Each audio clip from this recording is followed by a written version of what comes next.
Odyssey, Twitch, Kick, YouTube. Oh, okay. Kick. Hey, we get to troubleshoot you.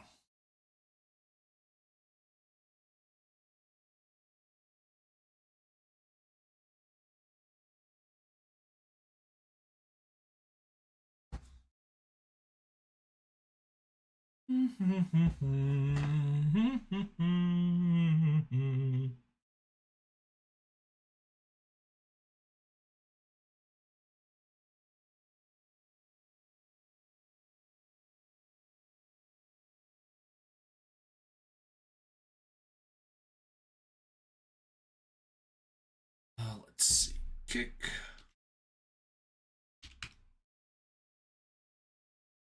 Yeah, that's definitely the wrong key.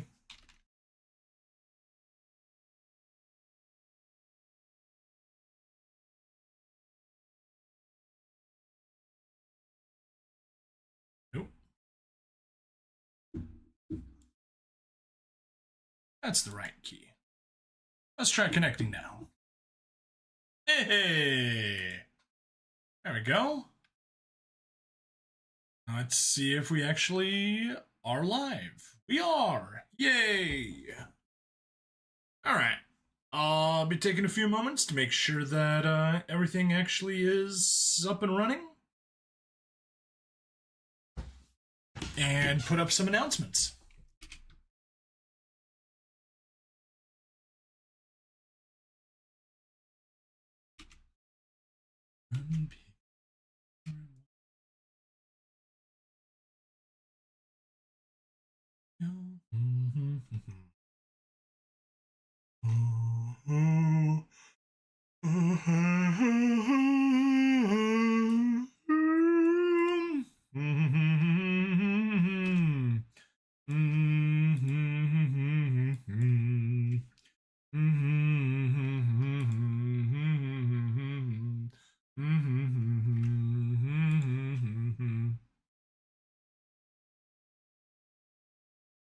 You don't even notice how it's rising up against us.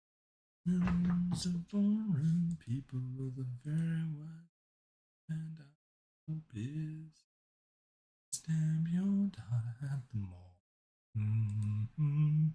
Ooh. I should maybe get something a little better to sing along with, but whatever. How's everyone doing?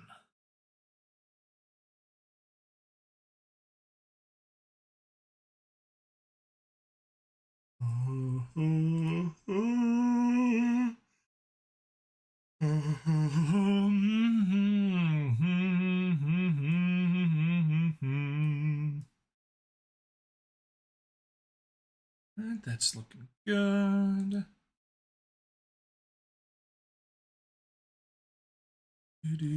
Oh, we should probably get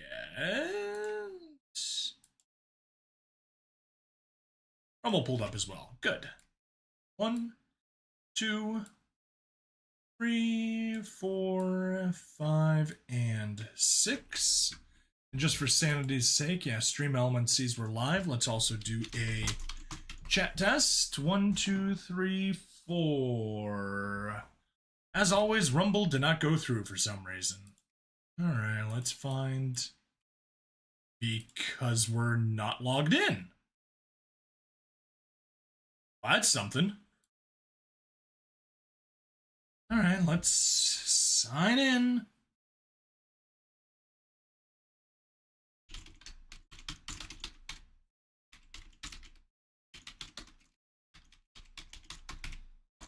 And we go...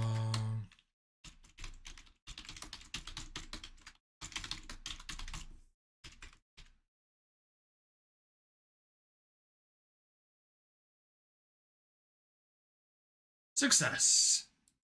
Close.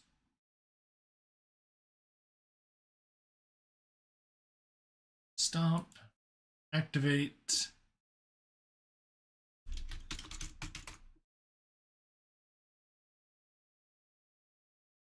All right, it worked. Success. Successamundo. Ha ha ha ha. You know, all those little things that need to be checked every single time.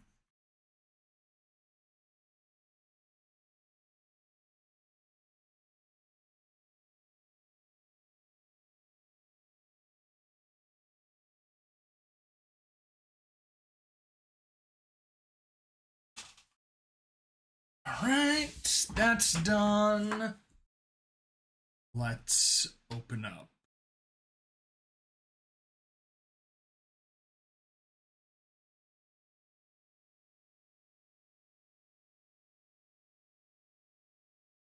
Alright, you can swap over to there. Don't care about you. Raise a crit rating 2. Good. And let's go to ix.com. Actually, you can probably go disappear to desktop 2. Don't need you there.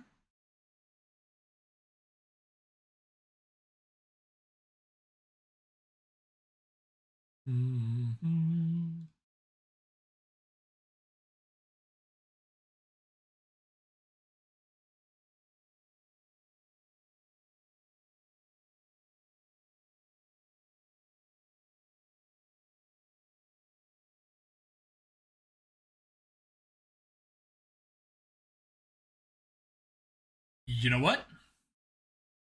Slight side distraction. May as well interact with some folks on Twitter.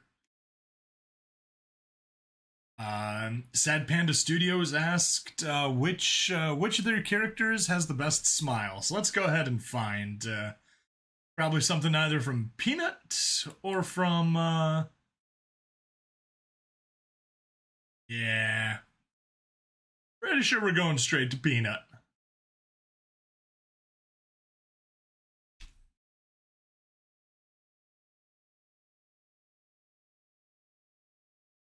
Delay 1 second.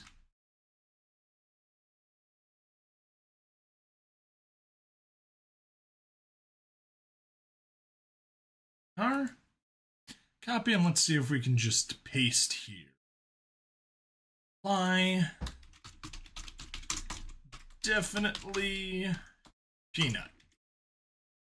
Yes, and you can just paste. Hooray.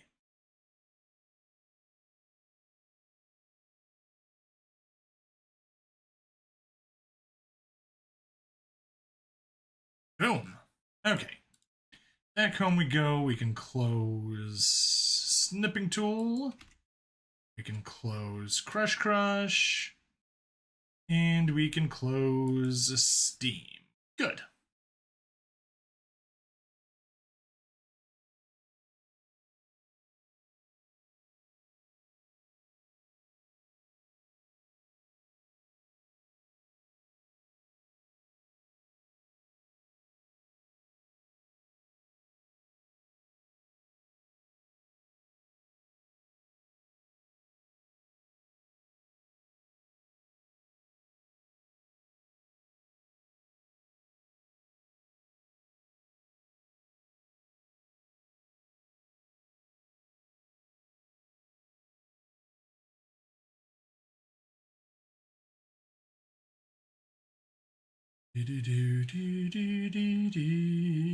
Oh.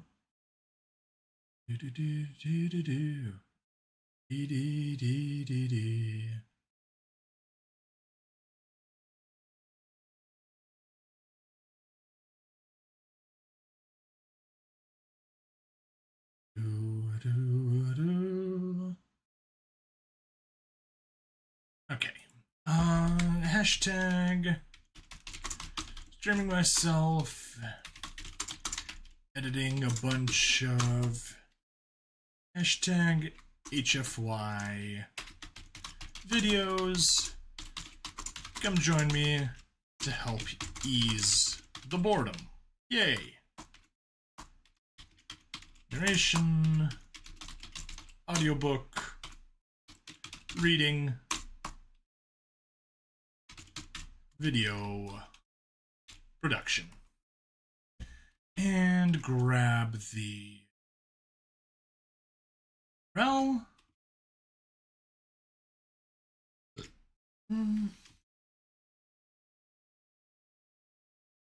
Post. Good. That's X taken care of. Let's pop into Discord for a sec.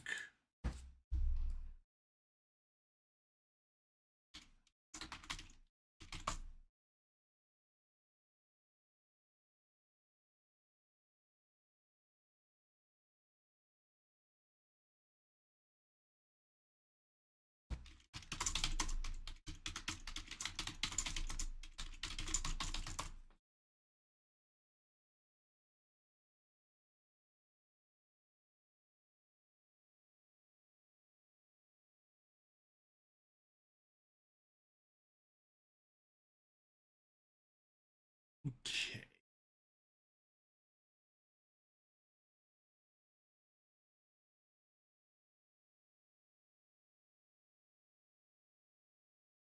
Let's get rid of those notifications. Yay, and we're caught up on notifications.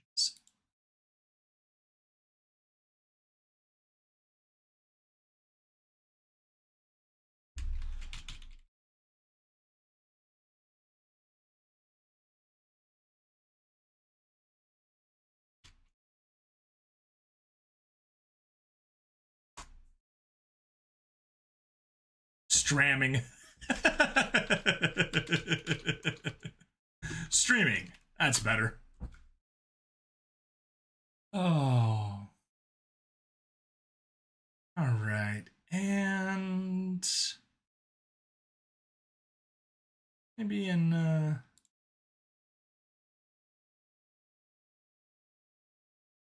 do do do do do do do. Ooh.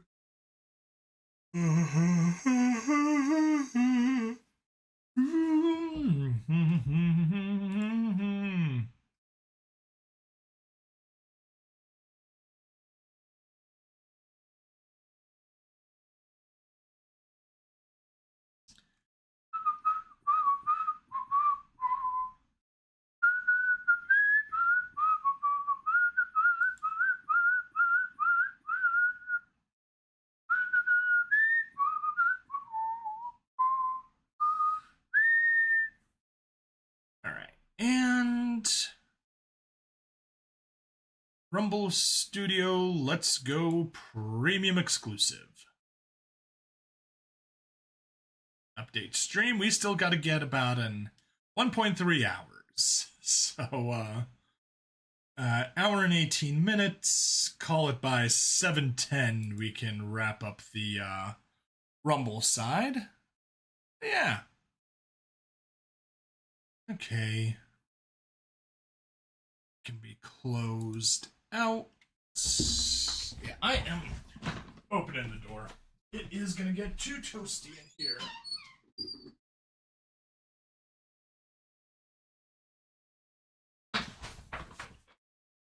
The joys of having my office in a west-facing room.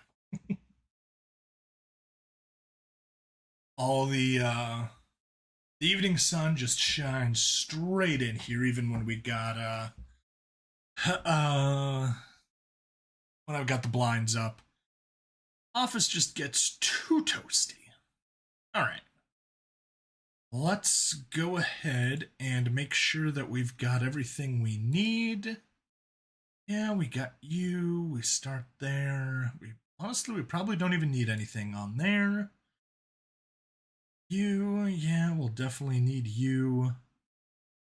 Just making sure it's not like I got some important documents or anything open, and I don't. So good.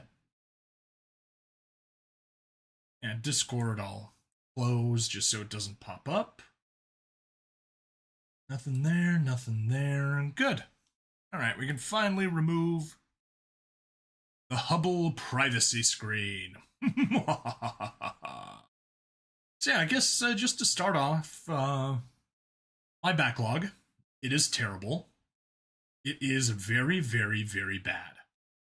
On the gaming side, we're good until just under 1 week from today. So I'm good until noon, but I don't have my 3 p.m. release edited or updated or anything. Don't have a secondary here. So once I edit these 3 G-Gen Eternals, I'll at least be good up until the 9th. But after that, I need to record Tuesday and Thursdays. That's going to be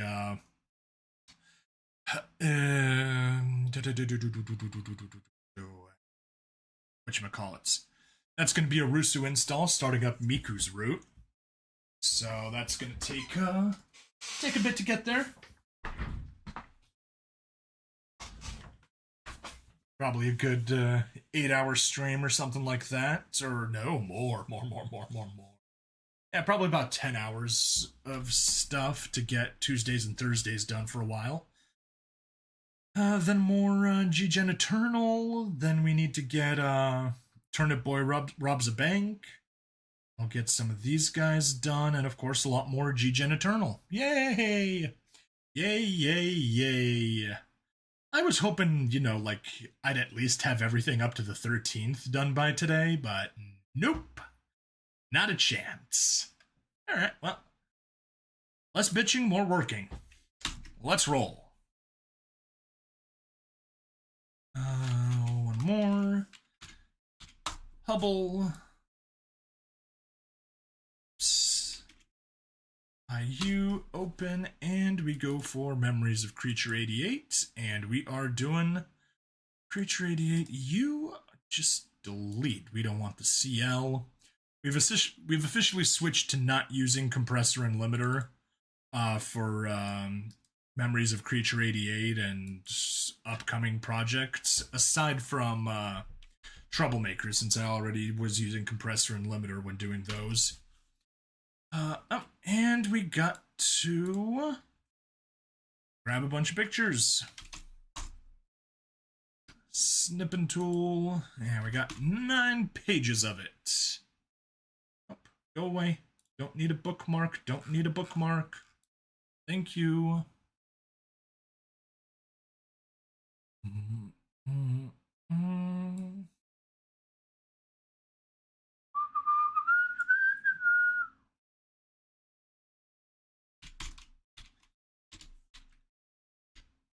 Of Creature 88, Creature 2, 1. His hand, delete.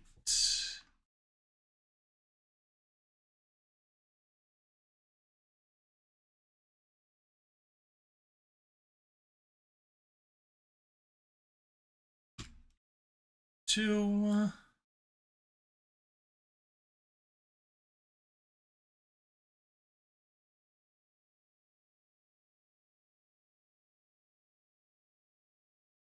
So we can only get that far.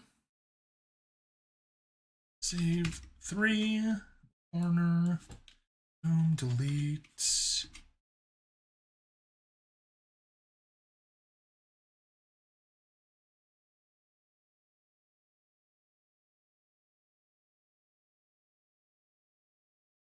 Oh, what now? No. Where they wouldn't watch it. Properties.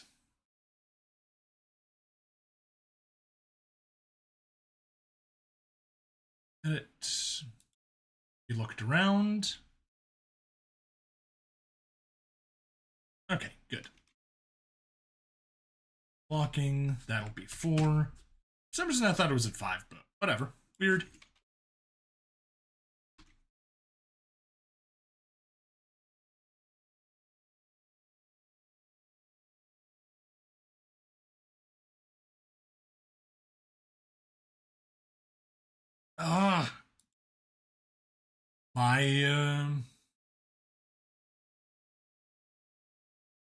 My middle finger twitches randomly, and it causes issues. And they are so annoying. Right-clicking should not stop the process. 5. Day before.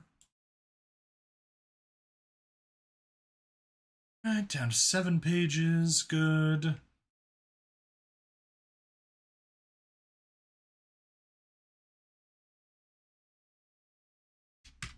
Six.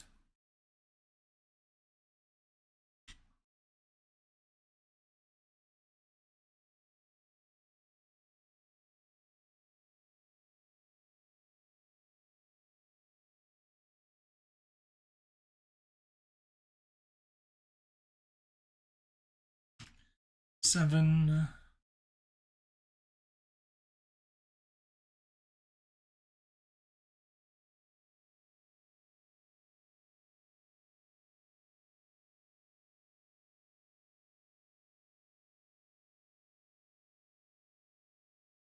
$104 deaths.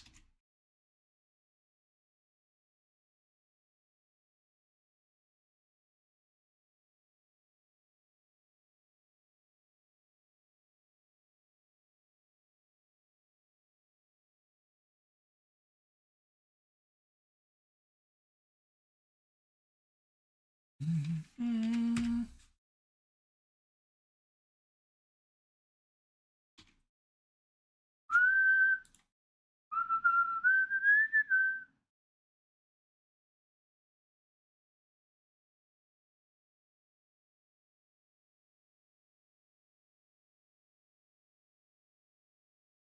$10. 100 of you. Good. They're down to 5 pages already. Good, good.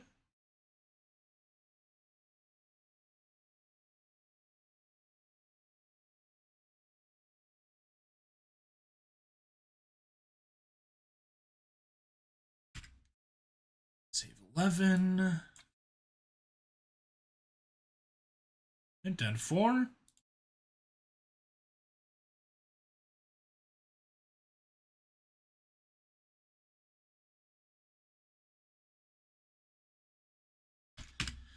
$12.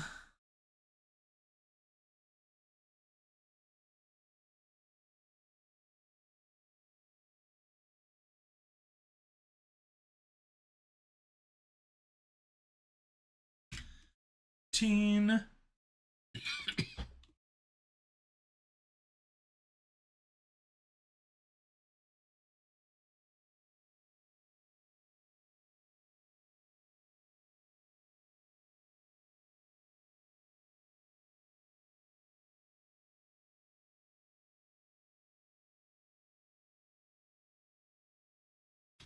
$14.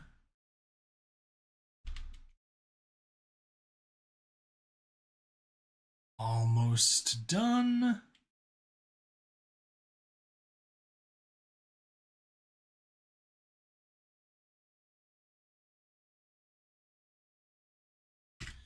$15.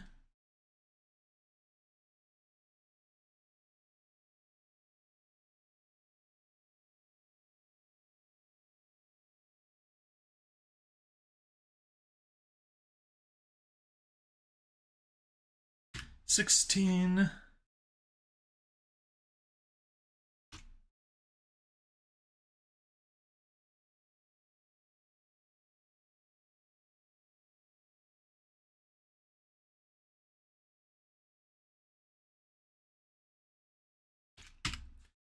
$17.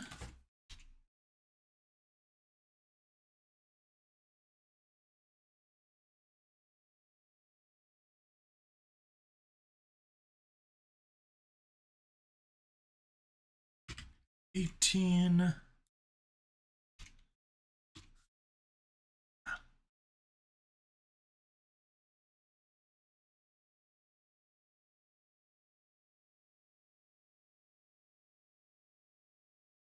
$19.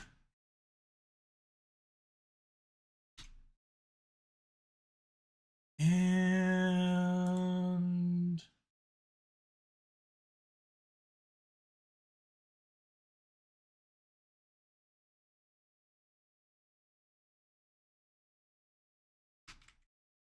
not 250. 20. There. It's that. And 1, 2, 3, 4, 5, 6, 7, 8. 9, 10. 1, 2, 3, 4, 5, 6, 7, 8, 9. Yes. Got it.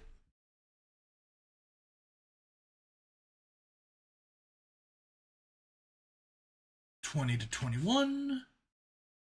From 120. Drop it there. Ripple delete. Zoom out.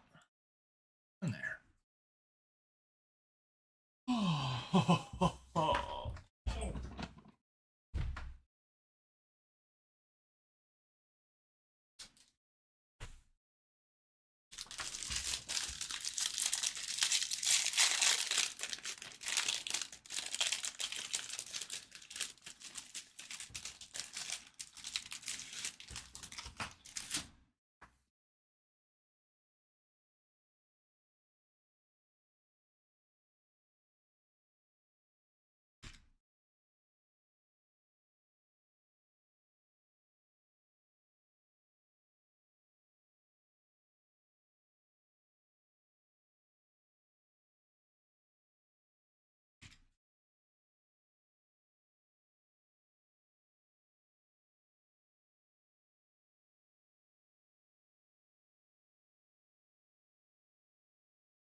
Go.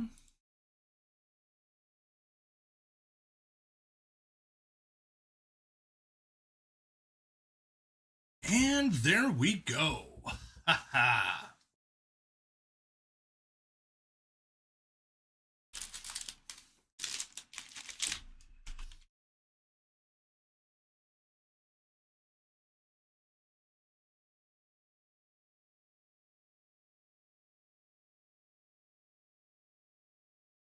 Good. Scroll in. That is too far zoomed in.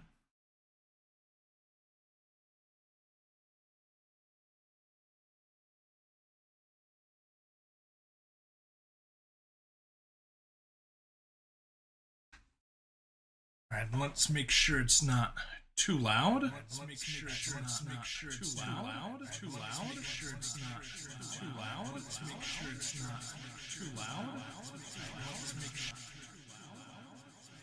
Let's make sure it's loud.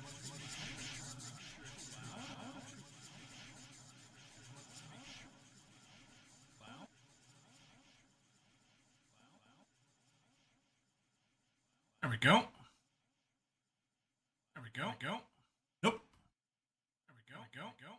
Nope. Nope. There we go. Go. Go. Nope. Nope. Nope. Go. Go. Go. Go. Nope. Nope. Nope.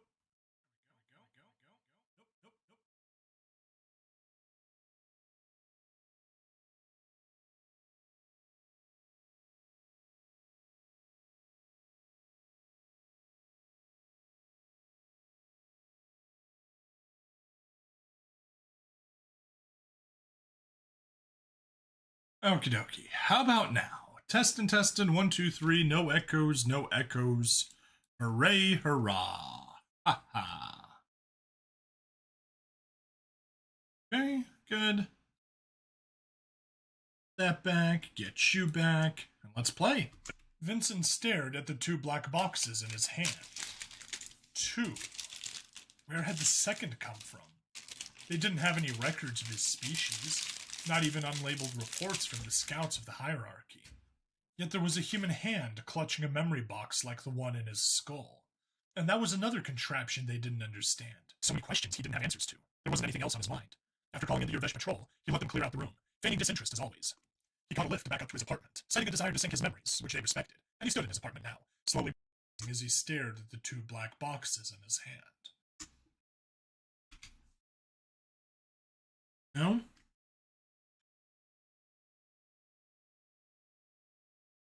Top one, and X. Good. The one he had pulled out of his skull still had some of his flesh stuck to it, while the other looked completely clean. He wanted to find out what was on that recording, but there were two problems. First, he wasn't sure if what was on his would reveal more about it. And second, he knew that by syncing, he'd upload those memories with it. The connection they'd set up between his apartment and the worm ship his bodies were in was apparently pretty massive. He had no idea what sort of data transfer was required for full memories, but he was told it strained their system. Then again, he had no idea how efficient Xeno data transfers were in the first place.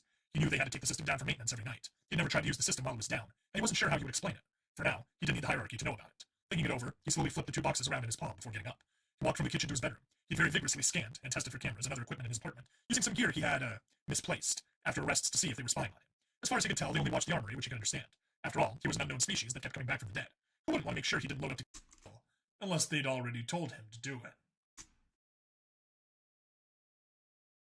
He looked around his room for a moment. The walls were pretty barren. He didn't know what to decorate them with. It wasn't like he had pictures of family or friends or places he used to live. Plus, Xeno art didn't look right to him. It wasn't even like modern art. Despite looking random and bizarre, there was something human about modern art. But Xeno stuff? It was just off. So he had his waterbed, shelves with a few books he'd purchased, his closet, dresser, and that was it. No, he had his synth box and the wood box with the golden sphere, but those were terrible hiding places. The vents. He looked around and fixed his eyes on the two vents in his room. One was down along the floor, while the other was in the ceiling in the opposite corner.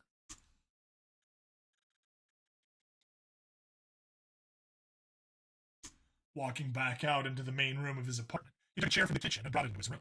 Standing on it, he pushed the ceiling vent up, testing it as he found it was just held in place by some light magnets. All the better for him.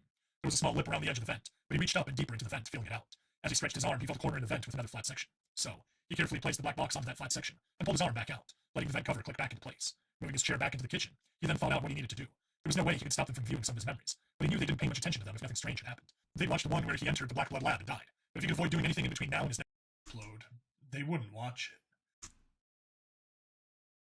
He was always on rotation, though. Even the call that got him into this mess was on a day he'd been expecting to just trip on synth.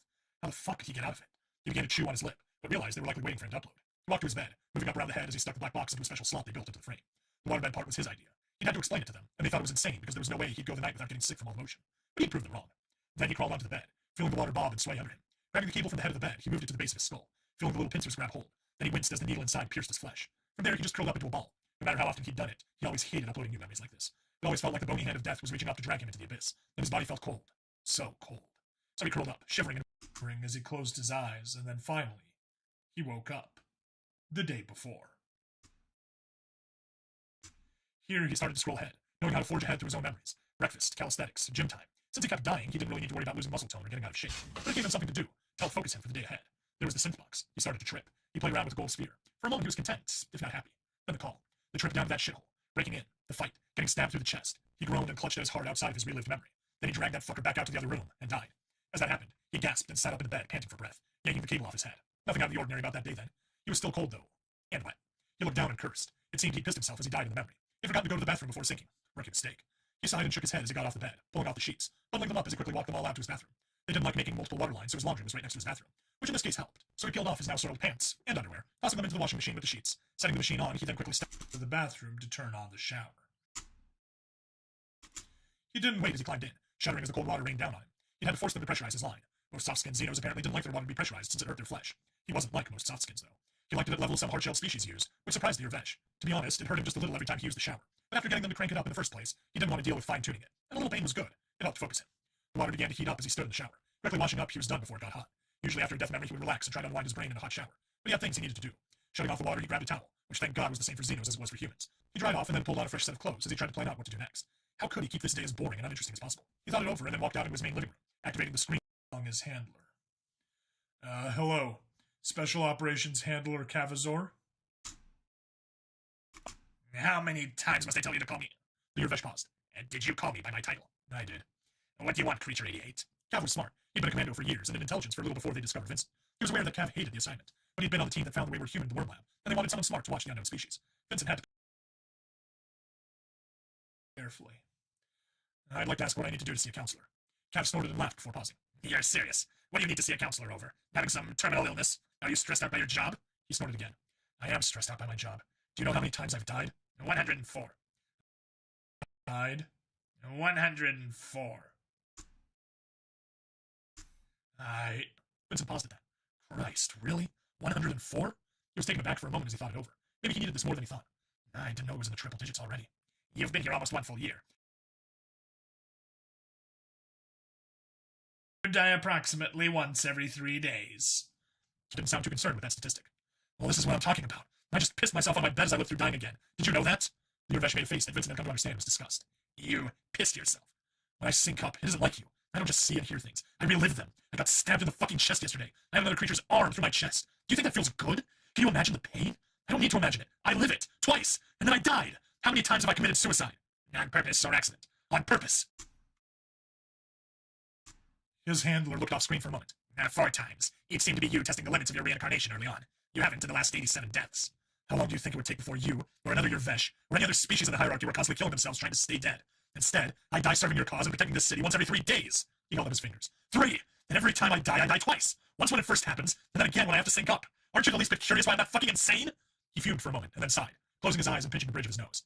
To be fair, Creature 88, I already think you're insane. But I'm still helping you. I just love that line. So beautiful. How do you think I'm not insane? To be fair, I already think you're insane. What's my rating level with the hierarchy? How valuable do the statistics say I am? How do I look to the analysis bureau, huh?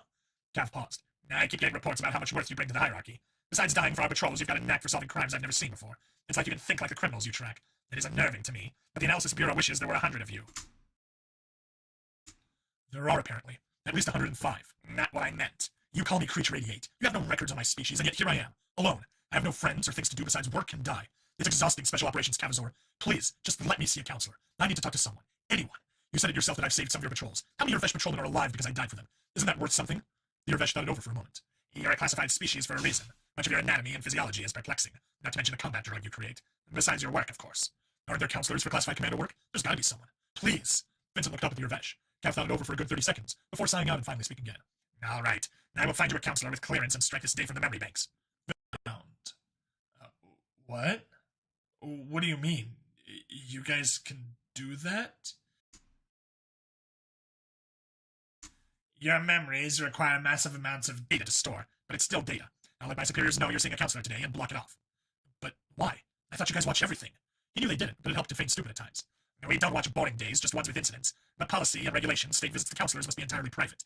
This generally isn't an issue, but you do upload your memories to us, so it's different. I'm sure they'll allow you a day here or there. This was better than Vincent had expected.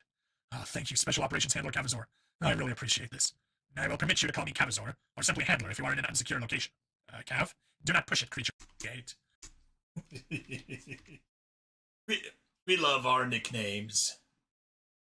Fine, that's fine. Thank you, Cavazor. The screen went black, and he sighed out with relief. Then he quickly moved to grab his Phoenix jacket, badge, and a tie bar can in a holster before heading out the door. He moved with quick, powerful strides, checking his newest watch for a moment. He would be on rotation soon. Crew owed him favors. He quickly got a lift heading up to Sector 2, noticing the looks he got from the various upstanding and wealthy Xenos wearing whatever the hell was the latest fashion, as he made his way to the City Patrol Station HQ, which made him suddenly wonder why the hierarchy was crap about naming things. There were guards stationed outside, but they didn't even bother to check his ID. He was a classified species, and the rumor about the Shade had spread through the ranks months ago, so he entered the HQ without being stopped, walking through the fucking drab, beige, taupe, whatever hallways. There were various Xenos complaining about this or that to the main office, but he passed through into the heart of the station. Soon he was in the second reserved for higher-level detectives, scanning the nameplates until he found the Urvesh he was looking for. He pushed the door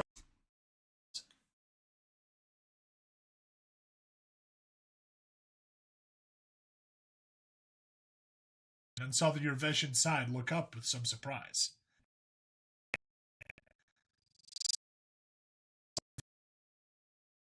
Urvesh inside look up with some surprise. The Shade. Don't you know how to knock? Vincent stepped inside and closed the door behind him, leaning over the detective's desk as he watched the Urvesh lean back, clearly worried. He had noticed that when he acted aggressively and with confidence, most of the time Xenos would quickly switch to the defensive, assuming he was somehow in charge.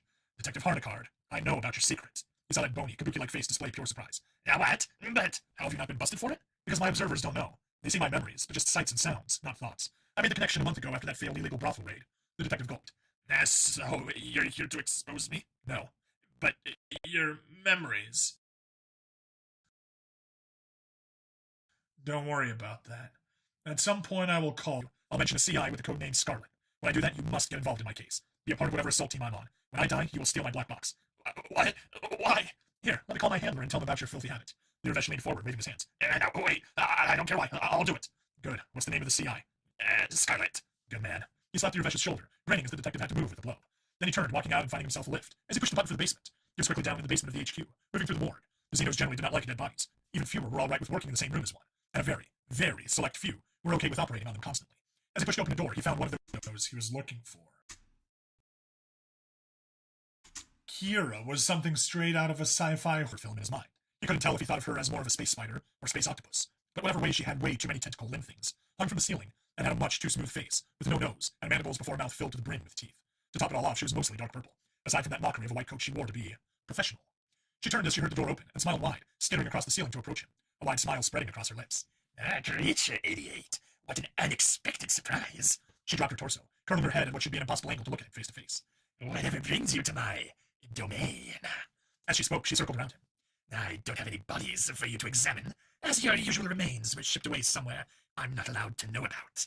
The thugs you killed in that raid were all unimportant. I've already checked. She hissed a little at the end. What? Were you looking for pieces of me stuck under...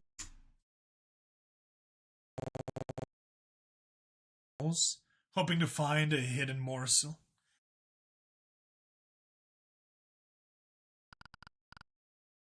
Why, creature idiot, whatever are you?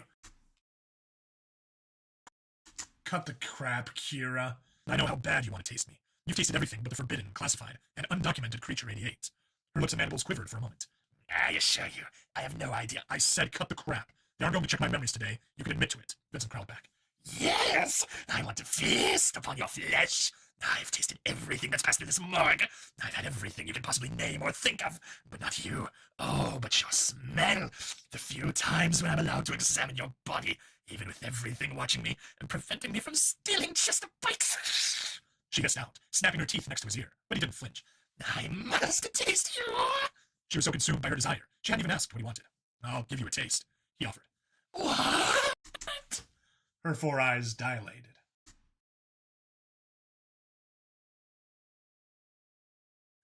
Not right now.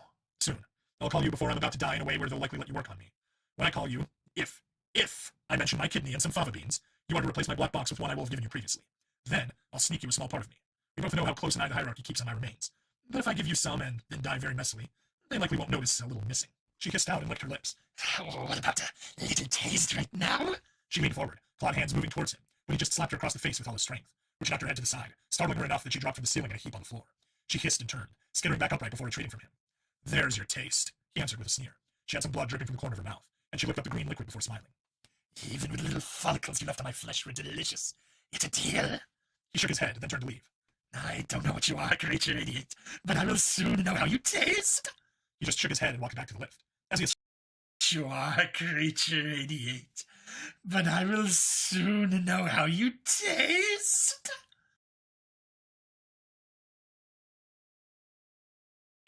He just shook his head and walked back to the lift. As he ascended, he heard a beep and pulled out his pager. Why they didn't have cell phones, he really didn't understand. But soon he was back in the main lobby and turned on a screen. Yes, handler? Cav glanced past Vincent to see his background. At the HQ. Checking up on some things. I found you a counselor, or I think I have. You think you have? I was asking my superiors and I was given a contact, but, well, it's not one I recognize.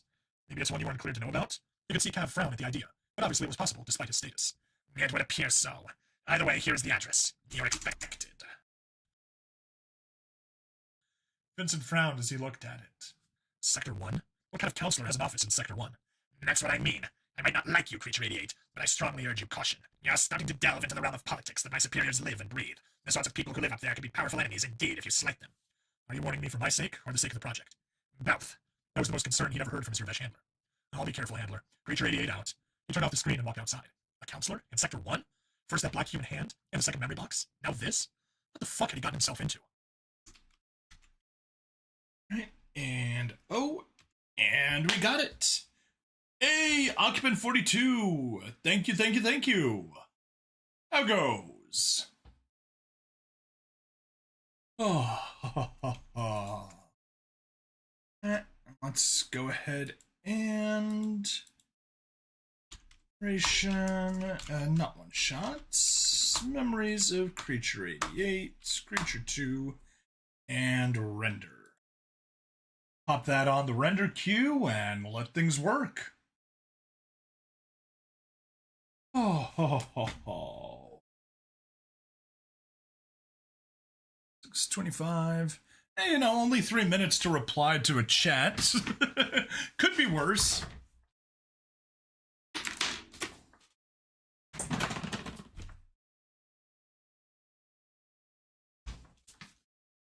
There we go. CPU pinged to maximum as we work.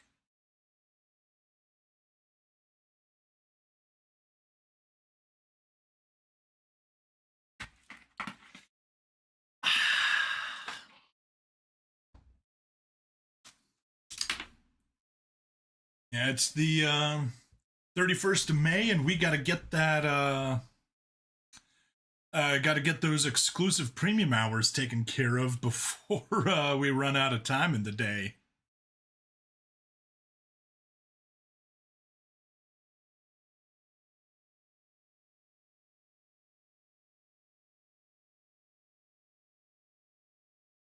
Oh, jeez. Yeah, just to show that's my CPU pegged at maximum. The joys of rendering.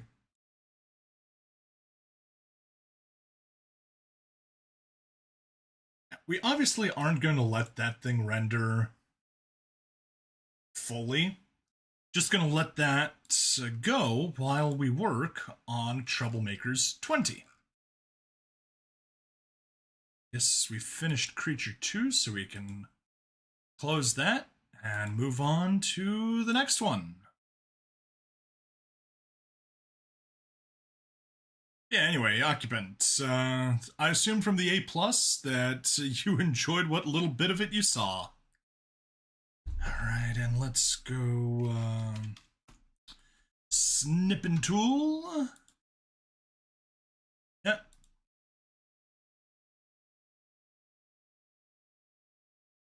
And get to work.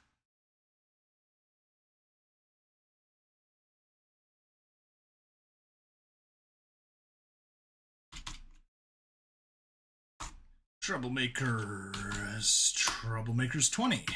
1.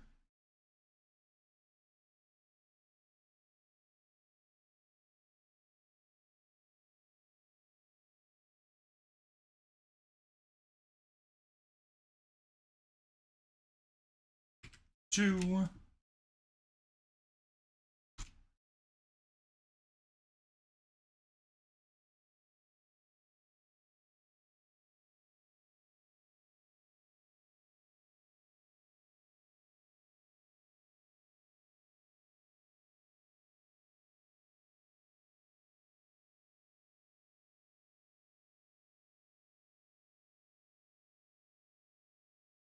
Three.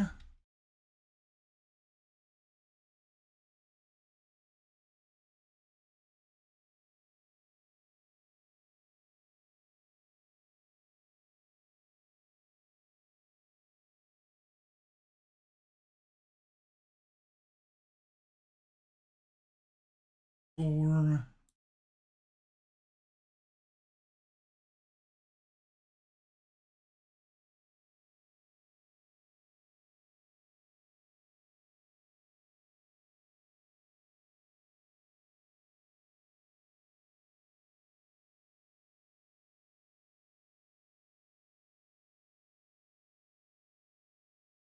Five. Adjusted to the light. Nope.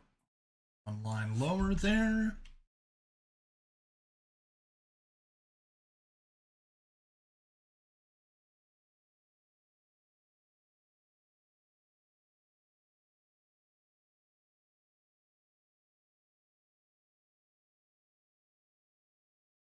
Six.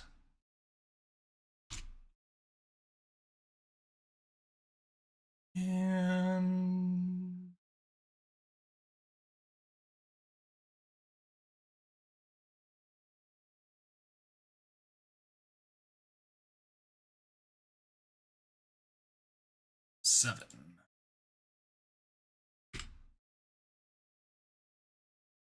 One, 2, 3, 4, 5, 6. Good.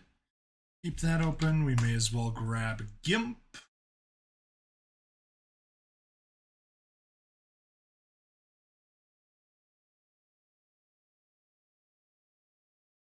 I should not have opened Gimp and then hit that. Oh, silly me.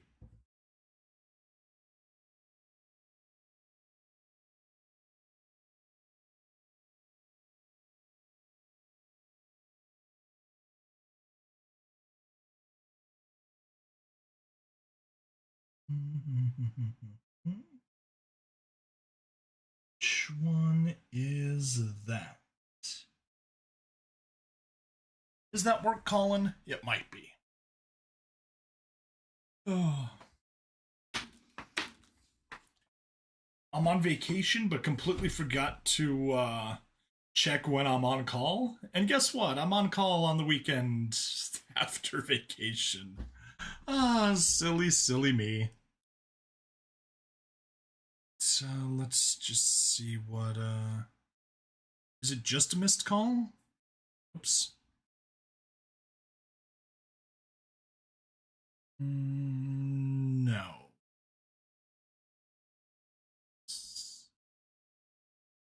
You get like a freaking call history. Why is call history so hard to figure out? Oh, voicemail?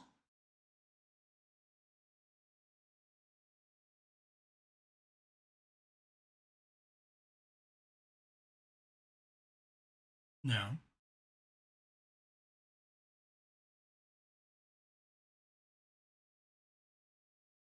Okay, that's 3061. That's a different one.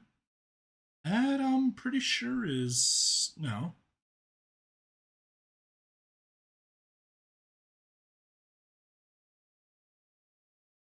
I don't even know what that number was.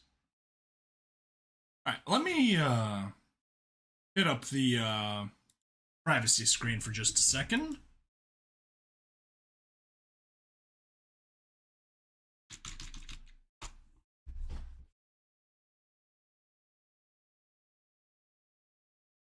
Now that's also a different one.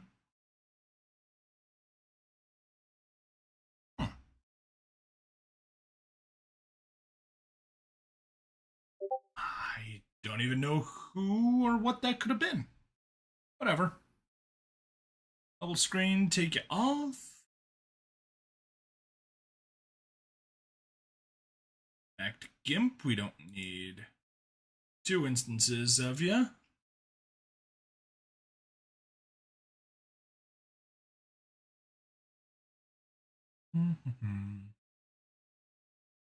That is so annoying.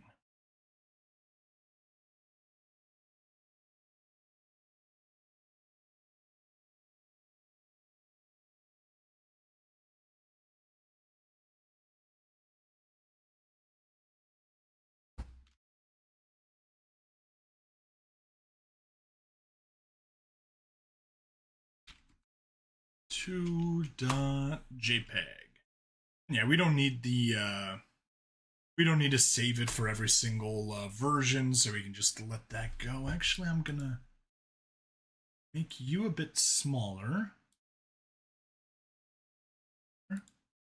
Have you running in the background, and while that's going, we can go ahead and make a couple more thumbnails.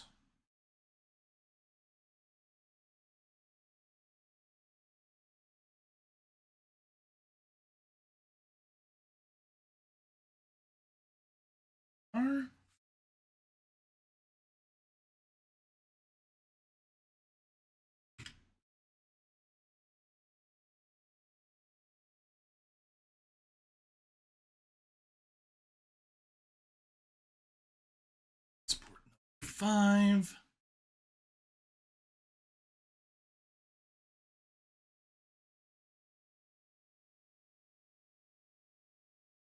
Six.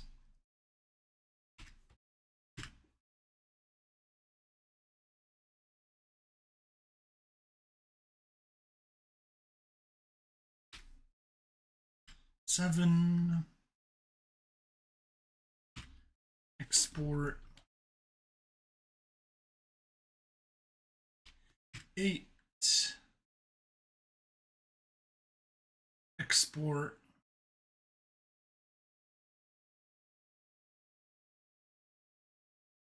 9. Export 10.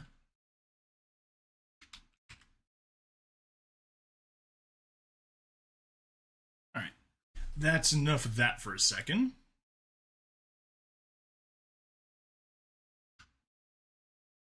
Picture 88, narration, troublemakers, and we'll be working on troublemakers 020.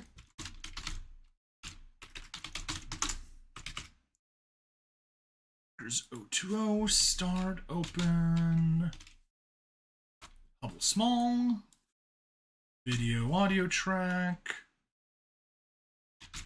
troublemakers, troublemakers 20.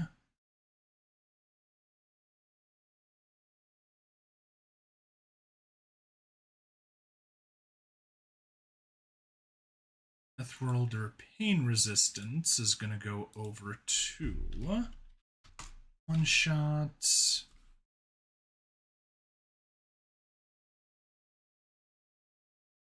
And 3x Deathworlder pain resistance. Good.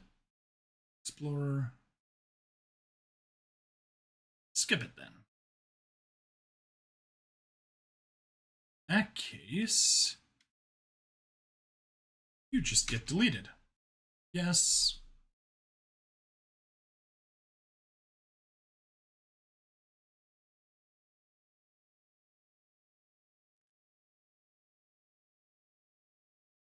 Ripple delete. Oops. That's not the right place. That goes there.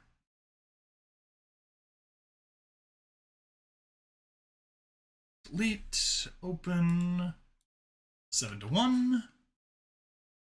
1 to 7. Up you over there. Ripple delete. Zoom out. Put you over there. Open. Oh.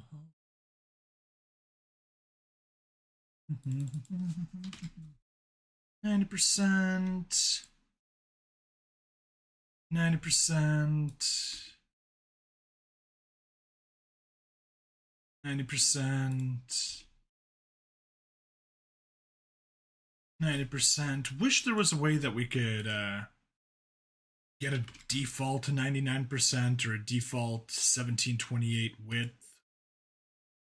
That would do very much to please me.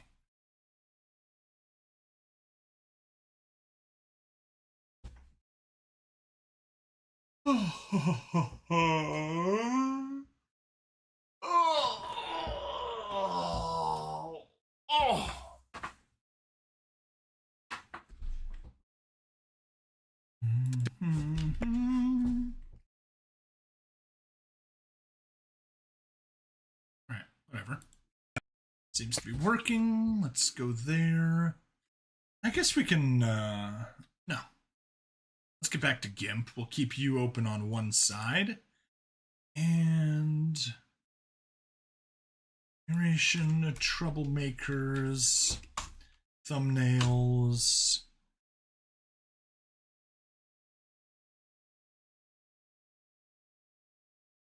Shift S, 20, and 20 is called Making Friends. No, that's chapter 2. Here. The Advisor's Clever Cruelty.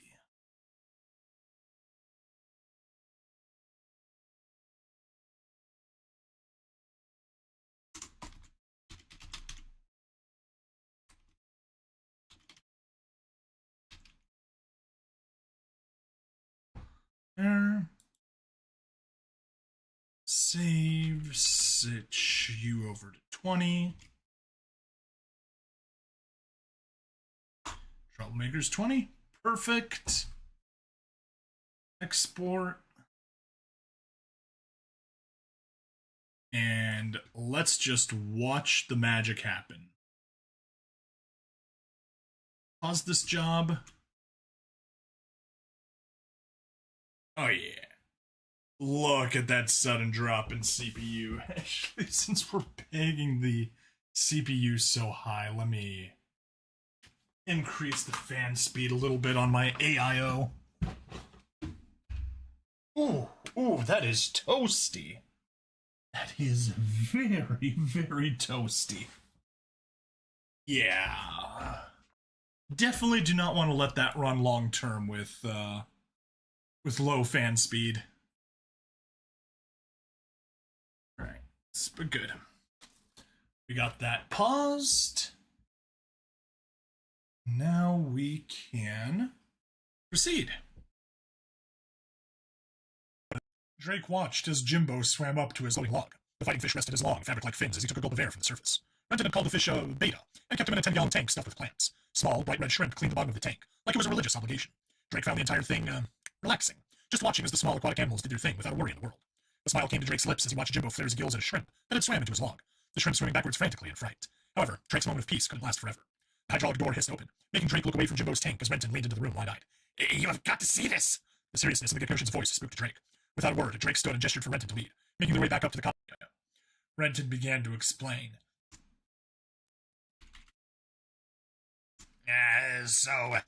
Apparently that big-ass bomb you set off knocked out an electrical substation that powered the largest market in Golgotha. I don't know why an entire substation was dedicated to a single market, but anyway, something huge has happened. 1 second. I'm getting a phone call.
Sorry about that, Deathclaw. Literally, right as you hopped in, I got a phone call that I needed to take.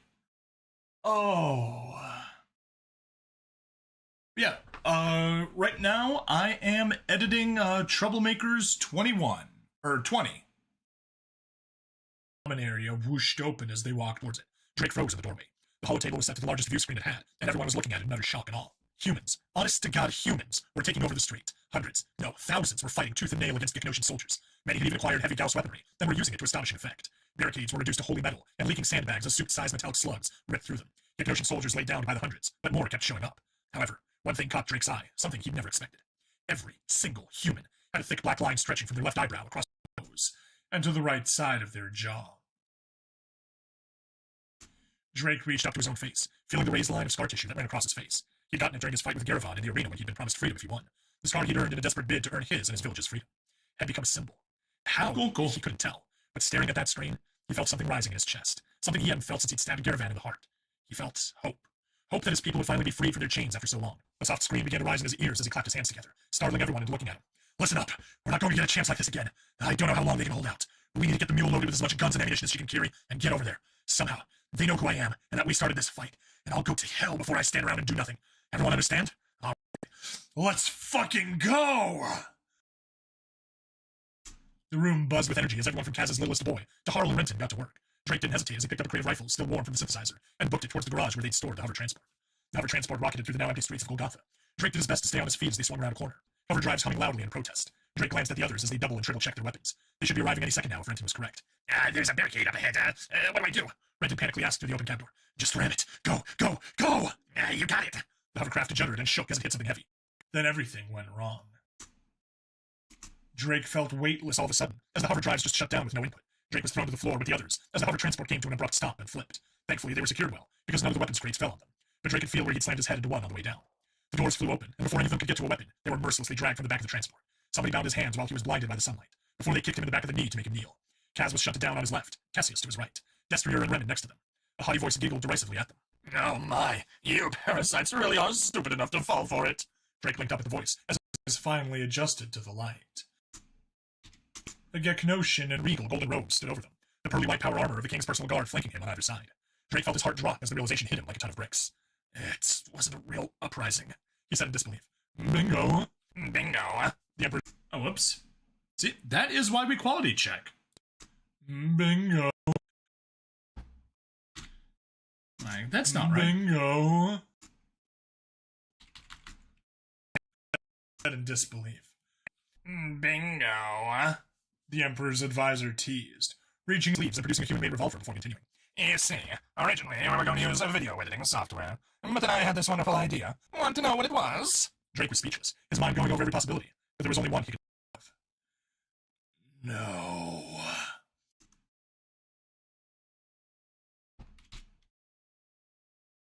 The king's advisor grinned cruelly, spread his arms and stepped to the side, revealing a street full of disarmed, bound, and kneeling humans, perhaps 100 of them. The Emperor's advisor cackled as he stepped up to a bound teenager, their eyes filled with despair. You see, I bought some troublesome parasites and had them stage a fight. I even told them if they fought well, they could be free. Then I just doctored the footage a little, and voila! A perfectly real-looking uprising to bait in Golgotha's troublemakers. They ate it up, fought hard enough to get you worried for them, and now they get their freedom. The bound teenager looked up hopefully, but the advisor simply placed the revolver's muzzle between their eyes, and with a cold mockery of a sympathetic face. Another phone call. 1 sec.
It's like whenever I stream, whenever I'm doing this, people know when to start calling me and everything.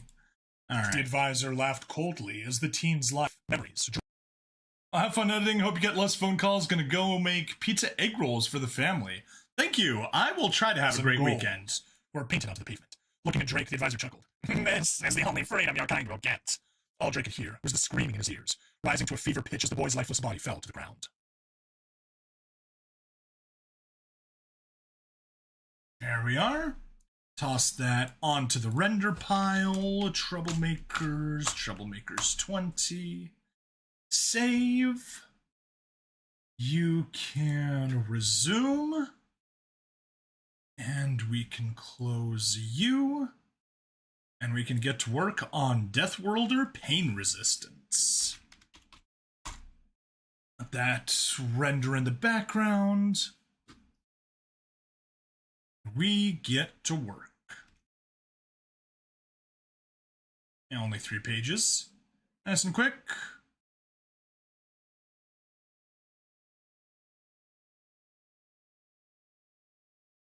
Nope, too close.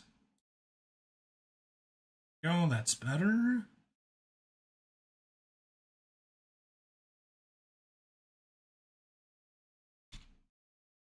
Narrations. No.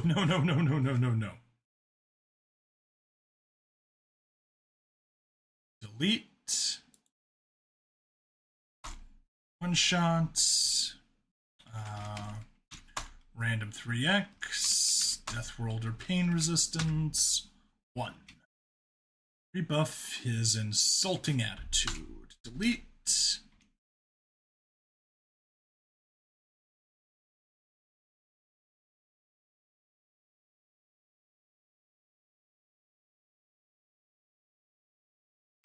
Two.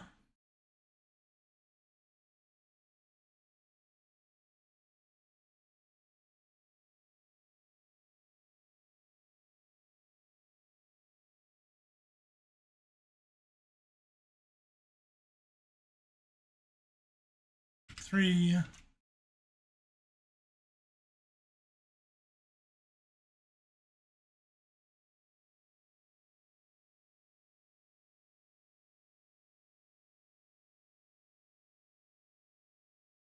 Four.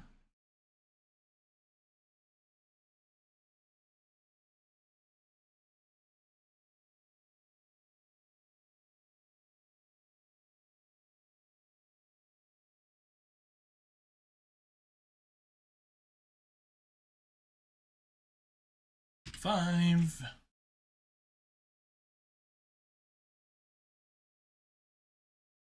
And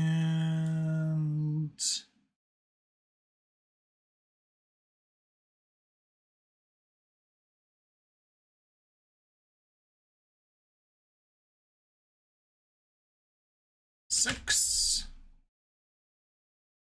And back to shortcut and new. Troublemakers narration random 3x.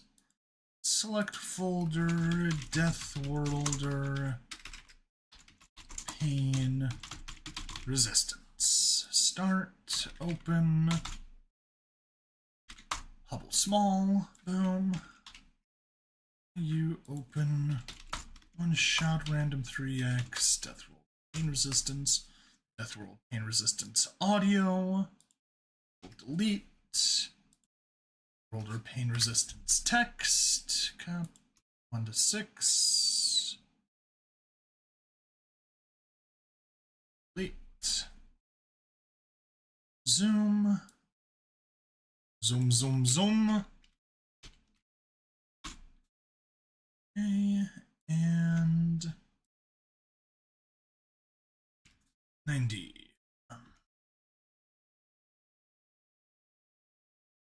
90. 90. 90. 90. And 90. There we go. Once more, pause the job. Home. Zoom into something reasonable, and Thomas let's walked ride. into the med unit of the ship he had recently joined. They wanted to do a general evaluation, basically a routine checkup. Thomas readied a small folder in his bag for when the inevitable happened. Ah, Thomas, please, have a seat. Pliskin, a large lion-looking humanoid, said, gesturing to a seat in his examination room. I'll just change the settings to human, and we can begin, he said, baring his teeth in what Thomas assumed was an approximation of a human smile. Ah, sure thing. I've got a file with my medical history explained, Thomas explained as he reached into his bag to retrieve the bundle of documents, only to stop when Pliskin held up a claw to stop him. That won't be necessary. The scanner can identify issues even your primitive race can't identify, Pliskin said with another attempt at a smile. Thomas just held his tongue. It was still a prevalent opinion held amongst the Alliance members that humans weren't worth the oxygen scrubbers used. Okay, hold still and don't panic. They are just shiny lights, Pliskin said with a tone doctors reserve for infants. Thomas resisted Urged to rebuff his insulting attitude. The machine shot out several visible lights as it began to sweep his body, obviously scanning it. This was something Thomas struggled to understand. It seemed more like a movie to make the beams visible. Human doctors could do that without needing to be so showy. He half suspected that was why they used this. Make a big song and dance about it to primitive races. Okay, the scan is complete, Pliskin said as the display he was holding pinged and began to whir with the results. So, healthy as a horse, eh, Doc? Thomas said, repressing a smile, knowing half of what must be shown. Most amusing at this moment was the big lion man somehow was going deathly pale. So many diseases, he muttered as he thought he stealthily moved out of Thomas's reach. Knew it! I'm the healthiest one here, Thomas grinned, standing and approaching the now scrambling lion man. Stay back! Nearly squealed in terror. Oh, Okay, so tell me, Doc, what's your scanner say? Thomas asked, focusing his gaze on the now cornered doctor. You have traces of countless viruses and diseases. If I didn't know your race was so primitive, I'd suggest you're a biological weapon, Pliskin said, looking back at Thomas. Oh, which ones? Thomas asked curiously. Pliskin only flicked his display onto the larger screen. Reading through it, Thomas couldn't see where the fear-inducing ones were. I only see the usual stuff and the remnants of vaccines, Thomas said, giving the list a read. Usual stuff? Pliskin repeated in a higher octave. Yeah, chickenpox, common cold, a tetanus. oh, another call.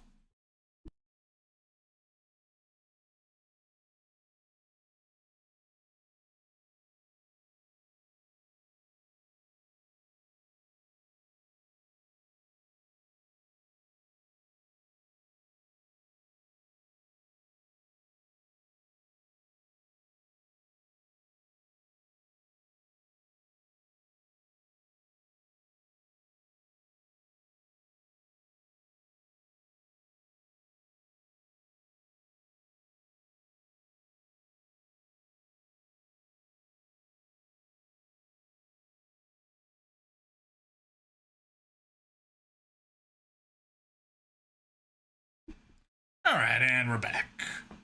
Oh, let's put that back. That's better.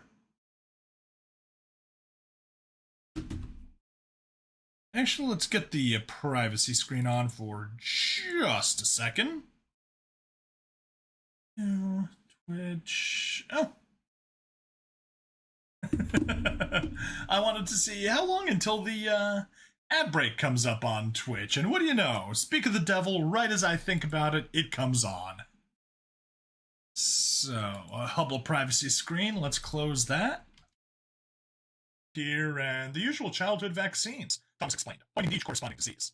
These are common illnesses? Pliskin said in growing shock. Yeah, back where I'm from, there are a lot worse ones, Thomas said with a shrug as he reached to retrieve his history bundle. Okay, what about these genetic anomalies? Pliskin asked as he flicked a new list onto the screen. Pausing his retrieval, Thomas walked up to the display. One moment, Thomas said as he took out his glasses and put them on to read the smaller script clearer. Well, this one is bad eyesight. Got that from my mom's side of the family, he said, pointing to one item. That one isn't fun, he said, pointing to another. Oh, what does it do? Pliskin asked in what was quickly becoming morbid fascination. It leaves me in agony most of the day, Thomas said with a shrug. Agony? Pliskin repeated, confused. Lots of pain, but, meh. Thomas finished with a shrug. You have a medical condition that leaves you in constant pain, and you seem apathetic? Pliskin asked, trying to get some handle on this anomaly his years of medical experience could not prepare him for. Genetic condition. Not much can be done but endure it, Thomas replied with another shrug as he continued reading the list. Pliskin, though, had a look about him that suggested he suspected the human to be exaggerating. After all, humans were from a backwater primitive world. Holding out a headband, he offered it to Thomas. This is a sensory unifier band. It'll allow me to experience your issues myself. It'll allow me to identify specific ailments, Pliskin said, as he neared through the band to Thomas, not wanting to get near him still. Huh? Oh, sure, Thomas agreed, putting it on his head. Pliskin placed his own band on his head, so he could experience the sensation of Thomas. Thomas watched this all unfold and began to panic as he shouted for a nurse to help. The moment he activated the device, Pliskin started screaming before his eyes rolled back in his head, and he collapsed unconscious. After a few minutes and hasty use of smelling salts, Pliskin awoke and looked even more terrified. You endure that much? That could kill any other race! Pliskin roared, very much resembling a corresponding earthly species. Well, you get used to it, Thomas shrugged, not really understanding the issue. A few aches and pains and having an early onset of arthritis wasn't fun, but it wasn't much to cry about. Doctor, did you not read the pamphlet for humans? The rather frustrated nurse asked. Pliskin just mumbled something before meeting the baleful glare of the nurse. I skimmed the cover. He finally admitted. They're primitives, so it couldn't be that relevant. He added defensively. Sir, humans are from a class 4 death world, the nurse explained. Thomas, watching this, had learned something new and very metal. He would have to spread the word on his death metal band Consort. But that means he'll out-survive everyone on this ship! Bliskin screeched, pointing at Thomas, who seemed mystified. That is the case, sir. He was told just to give you his medical records and get your rubber stamp. Did you not read the memo? The nurse asked pointedly at Pliskin. To drive the final nail in, Thomas took out the bundle of documents he had been asked to provide and gave a toothy grin of his own. Yay! Hooray!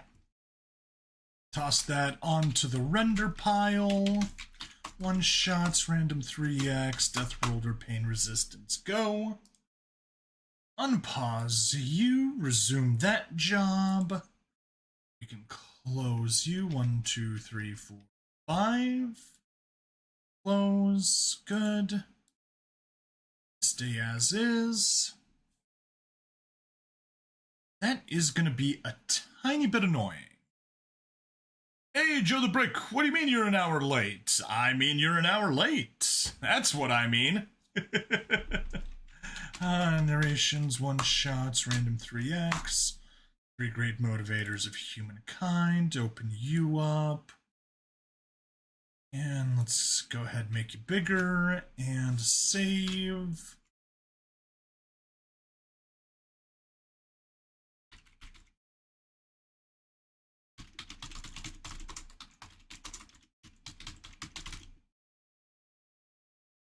Your Death World or pain resistance. Ah!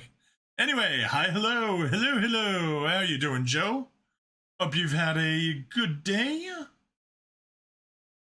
Let's go ahead and get some edits. Yes, we'll edit you. No edits there necessary. Good. No, not you. Motivators, perfect. You know what? Sick and tired of this. Let's actually organize that properly. Finally. You're doing good. How about thou? Not too bad. You know, I woke up like at 1:30 today, which is something. 1:30 p.m. Stayed up till 4 recording SD Gundam G Generation Eternal. And then once I was up, you know, it's like took another 2 hours before I fell asleep. So yeah. There's that.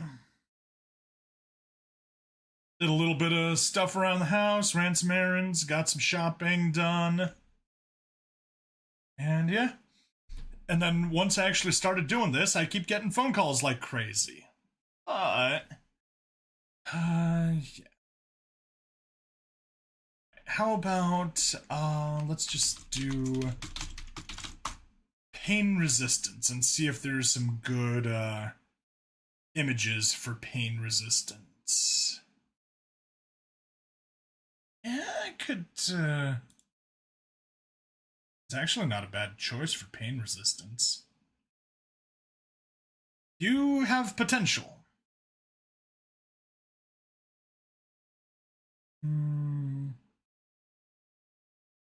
Let's do severe arthritis.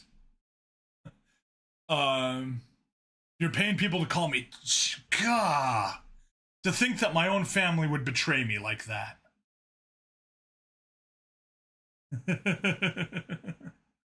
Was that someone with tape on their head?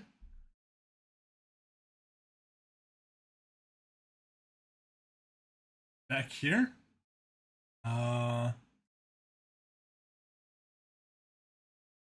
Yes. Yes, it was.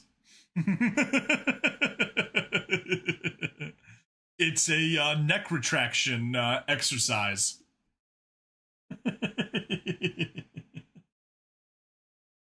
Oh.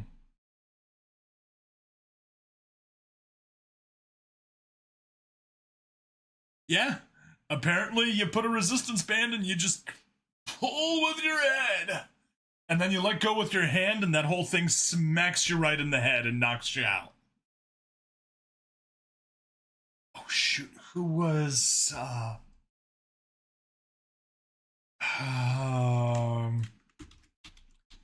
Nevada Senator Black Eye. Harry Reid. That's the guy. Dude randomly got himself a black eye and he's like, oh, I was using exercise bands and it snapped and hit me in the eye, gave me a black eye. And everyone in the comment section is like, yeah, I think someone caught you diddling a kid. The stop hitting yourself training. Excellent. Yes. Very excellent training. Now, let's go away from that.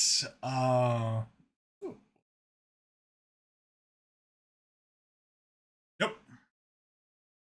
That's watermarked. That's watermarked. Oh. There we go.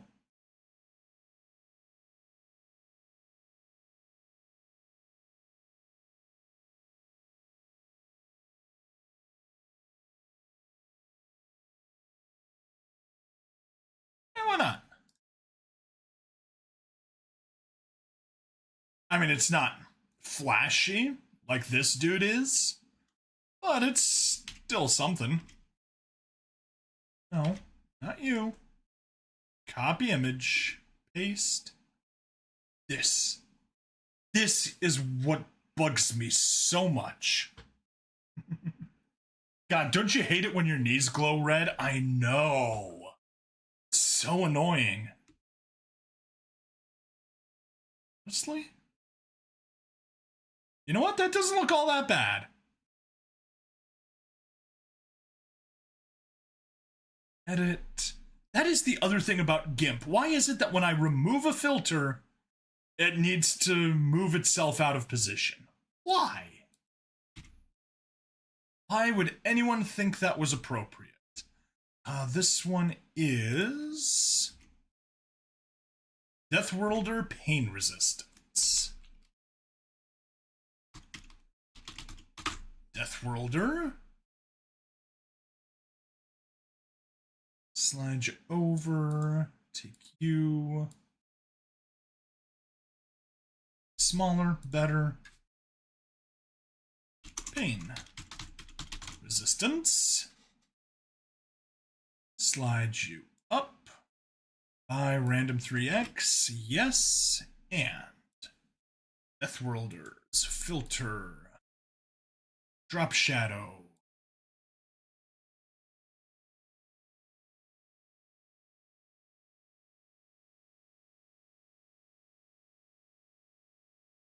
Oh, not on you. On you.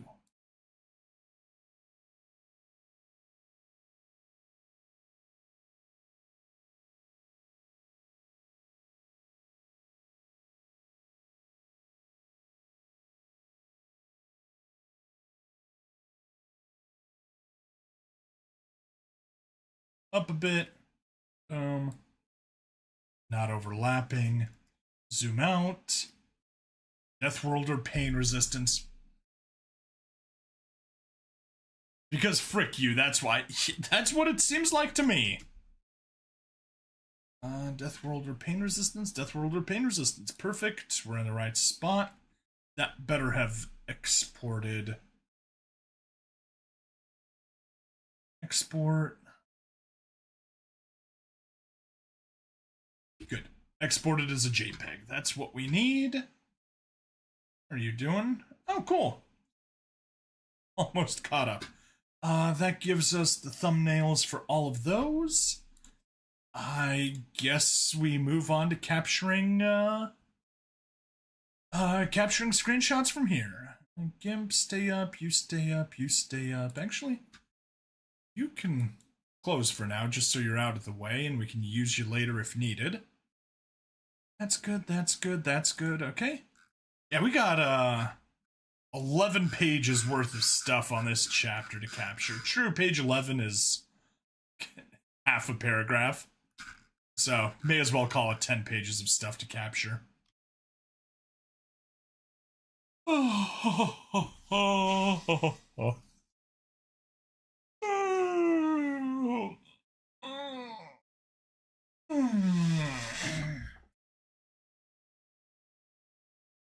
Many words. Yes, many, many words. Anyway, Joe the Brick, have you been listening to Memories of Creature 88, or I guess just the first chapter, since that's all I've put out of it? So far, it seems to be an amazing story. One more. Memories of Creature 88. Not Creature 2. Oh, not cancel. God. Memories of Creature 88. Creature 3. That's what we're looking for, and no.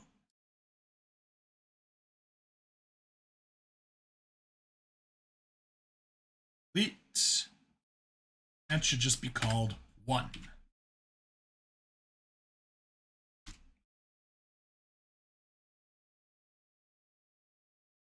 Don't really click on stories with multiple chapters that often, so no, sorry.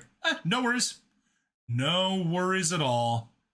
That means you probably just check out my Friday videos if you do. Oh, that's going to be too far, so just to there.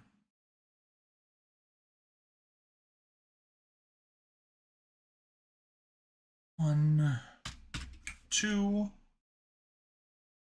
Now, once I get a 2-month backlog, whatever story YouTube shows you, fair enough. Yeah, my right now I put out one-shots on Fridays. Mondays are is Memories of Creature 88. Wednesdays is the Troublemakers series.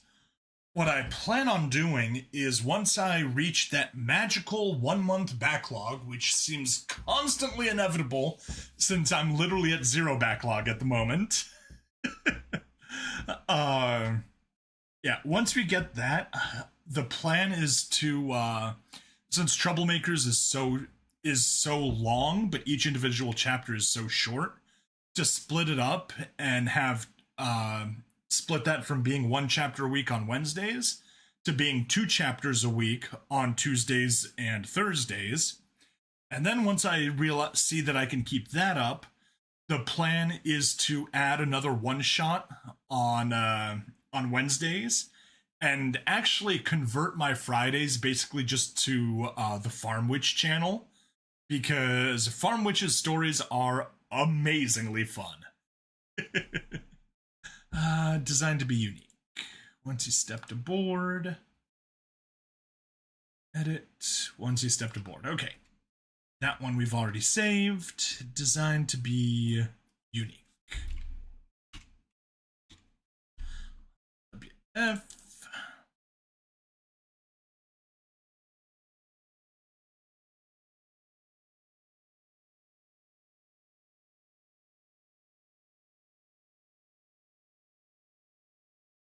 For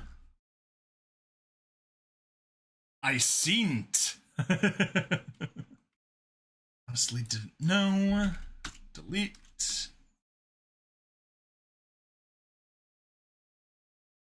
Yeah, you just get to keep me company while I do all this boring stuff. 5.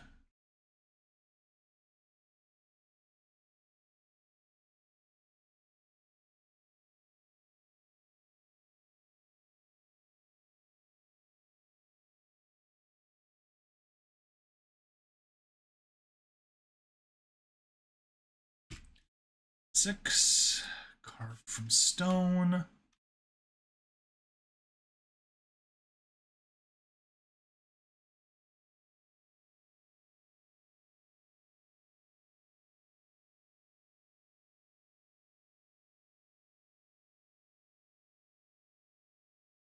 Seven. Yes, indeed, company and not sabotage. Sabotage!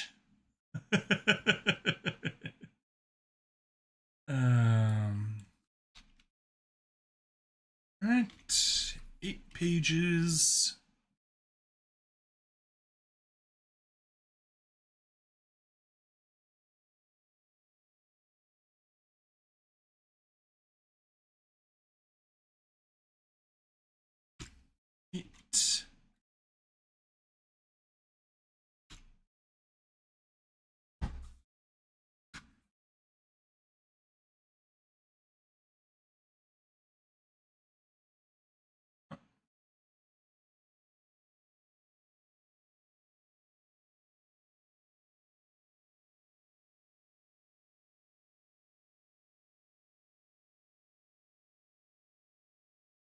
9. Just by the question.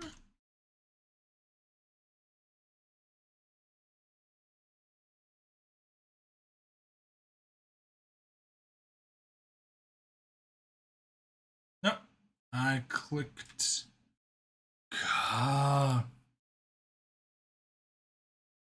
Right-clicking really should not break the snipping tool. And unfortunately it does, and I unfortunately have a twitchy middle finger, so I keep randomly right-clicking at times. Hey! The video finished rendering! Alright, AI decide, keep things unbiased.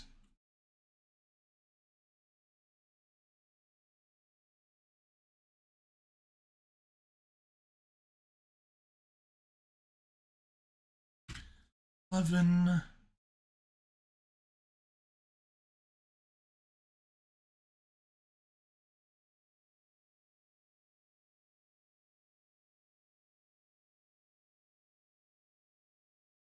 $12.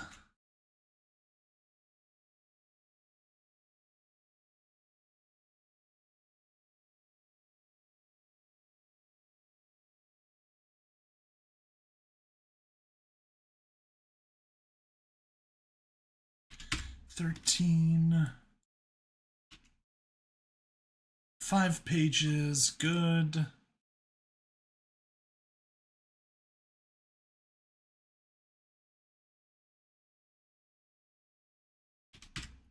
$14.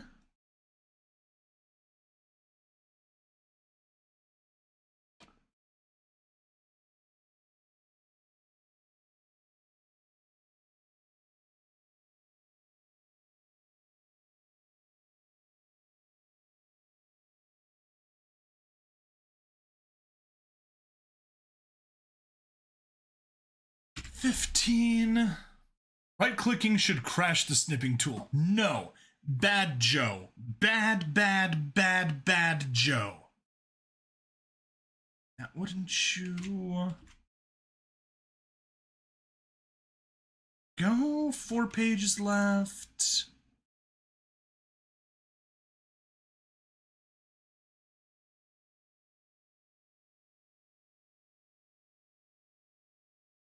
$16.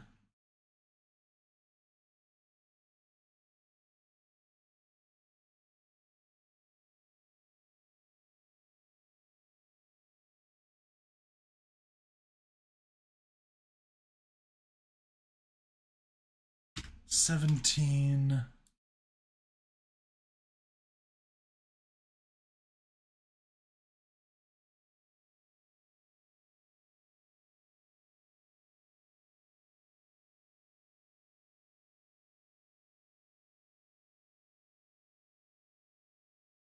$18.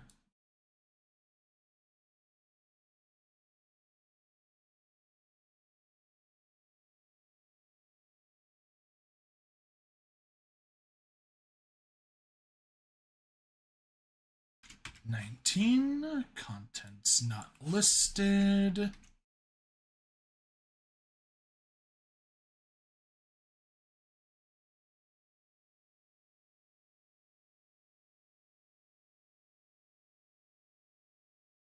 $20. W.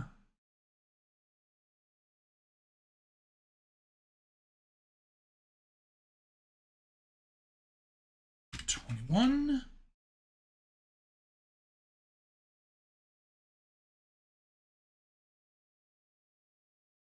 And 22. 6, 7, 8, 9, 10. 1, 2, 3, 4, 5, 6, 7, 8, 9, 10. And 1. Perfect. Got that. Can't think of what to say. Your brain is slipping. Sleeping, not slipping. No worries. You sleep well, or what's got you so tired? Narration. It's Creature 88. save folder, creatures 03, start, open, 1, 2, 3, Hubble small, IU open, memories, creature, audio, delete, and open 2, 1, open 1, 22, delete. You did not. Oh, okay, well, that's never good.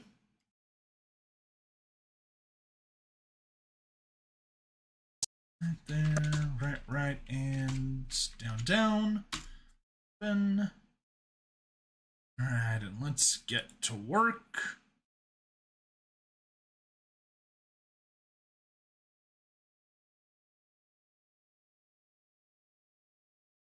Andy, make sure you are at 1728. You are. Good. Oh, yeah. That thing is literally at the limit of how big it can be.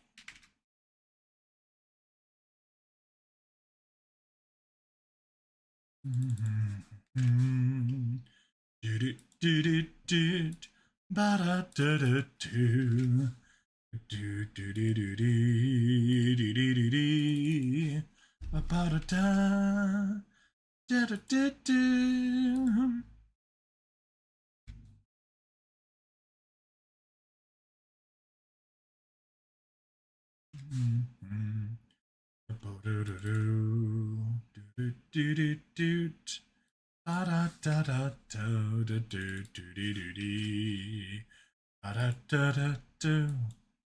Nope, not the notch filter. We want the size, position, and rotate filter. 90. 90.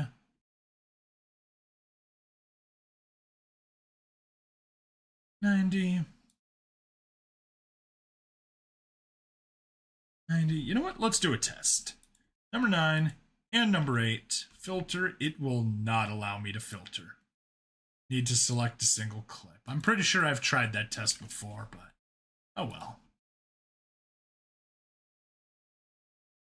And I can't copy the filters because it doesn't copy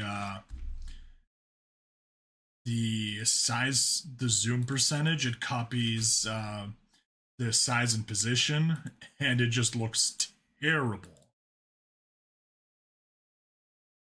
So we don't do that.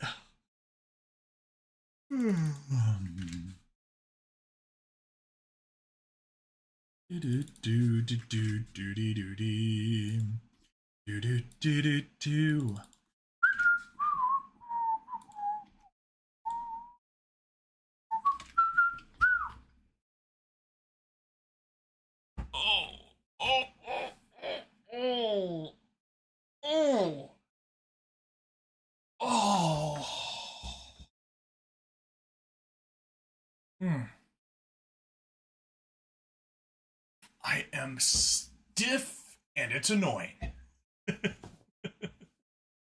Oh. Let's get back home. Zoom in, unselect that. Take you.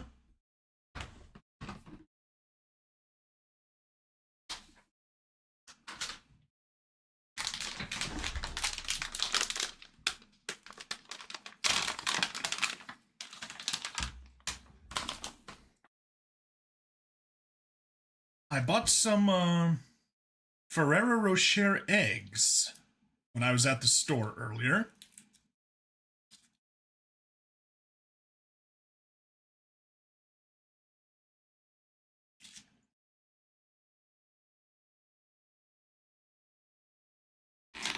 They're rather underwhelming.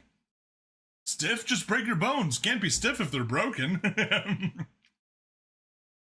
If they're broken, they're going to get immobilized. And that's never any fun. Honestly, just going to lengthen. Oh, no. Can't do mass. Darn it. Can't do mass selection. Nope. Just goes one by one. Darn it. Not what I wanted, but whatever. I'll survive.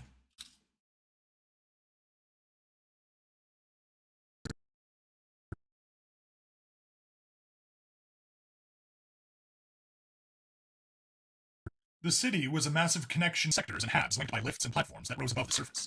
The Analysis Bureau would instruct city maintenance to place or remove lifts and walkways, as directed based on traffic congestion and population density, and travel between almost all sectors was open. Almost all sectors. Sector 1 was only connected to Sector 2, and even then, all lifts were guarded behind security checkpoints. The ship Vincent's original, and the other clones, were stored in, was on a platform that could see the sky, but it wasn't really Sector 1. The patrol HQ was close to one of the security checkpoints that he approached, noticing the various lines to get in. Those who worked in Sector 1 but didn't live there had the biggest line, but it seemed to be moving fairly quickly after a light security screening. Those who were visiting had a shorter line, but far more security to go through. Finally, those who lived in Sector 1 had the shortest line and almost no security check. He picked that line, walking up to the Urvesh guards standing around. These weren't patrol. They had fancy bronzed armor pieces and looked ready to stop frisking workers and go on parade at the drop of a hat. As he walked up to the checkpoint, he held out his hand. Halt! You aren't a resident of Sector 1. Present ID. Vincent had his actual ID in his jacket, but instead held up his left wrist, leaving the 88 right in the guard's face. There was a flash of fear as the Urvesh looked from the tattoo to his face. Vincent knew what the guard was thinking. This is Creature 88? The Shade? But the guard didn't actually say anything. He just nodded and waved Vincent through. As he walked through, he could see the other guards ignoring the crowds and all watching him. As he walked through, it was nice to know he was such a celebrity. Then he was walking up to the bank of lifts as he examined the various signs and compared them to the address Cav had given him. Finally, he found the one he was looking for out near the end. The lifts closest to the checkpoint were constantly coming and going, but out here there wasn't a single other traveler. The lift stood empty, as if waiting for him. Once he stepped aboard, there weren't a single other traveler. The lift stood empty, as if waiting for him. Once he stepped aboard, there weren't even any buttons to hit. The doors slid shut and it began to move. Wood paneling, gold trim that he suspected was actually gold. Fancy. There was a bench to the side, but he remained standing, looking out of the back as he watched Sector 2 drop away. Soon he was rising up above the few clouds that hovered around Sector 2, and rose into the direct sunlight. He blinked a little in the light, finding it hurt his eyes. He was used to the slums, and these were down in the deep dark of the city. It took him a moment to adjust before he noticed just how green everything was up here. Sectors 10 and up had at least limited gardens and parks, but this place was just covered in it. He could see manicured flower beds, trees, shrubs, fountains filled with dancing water. He couldn't help but shake his head a little as he looked it over. He knew that Sector 1 was constantly being shown in vids, pictures, and propaganda art throughout the Union, but he wasn't raised here, so it wasn't as ingrained into his mind as it was the others. As he looked over the buildings and architecture, his first thought was how much more decorative everything was up here. Throughout the city, everything was made to be as functional and interchangeable as possible. Then the locals were twisted somehow to make it more unique to them. But up here, everything had been meant to be unique.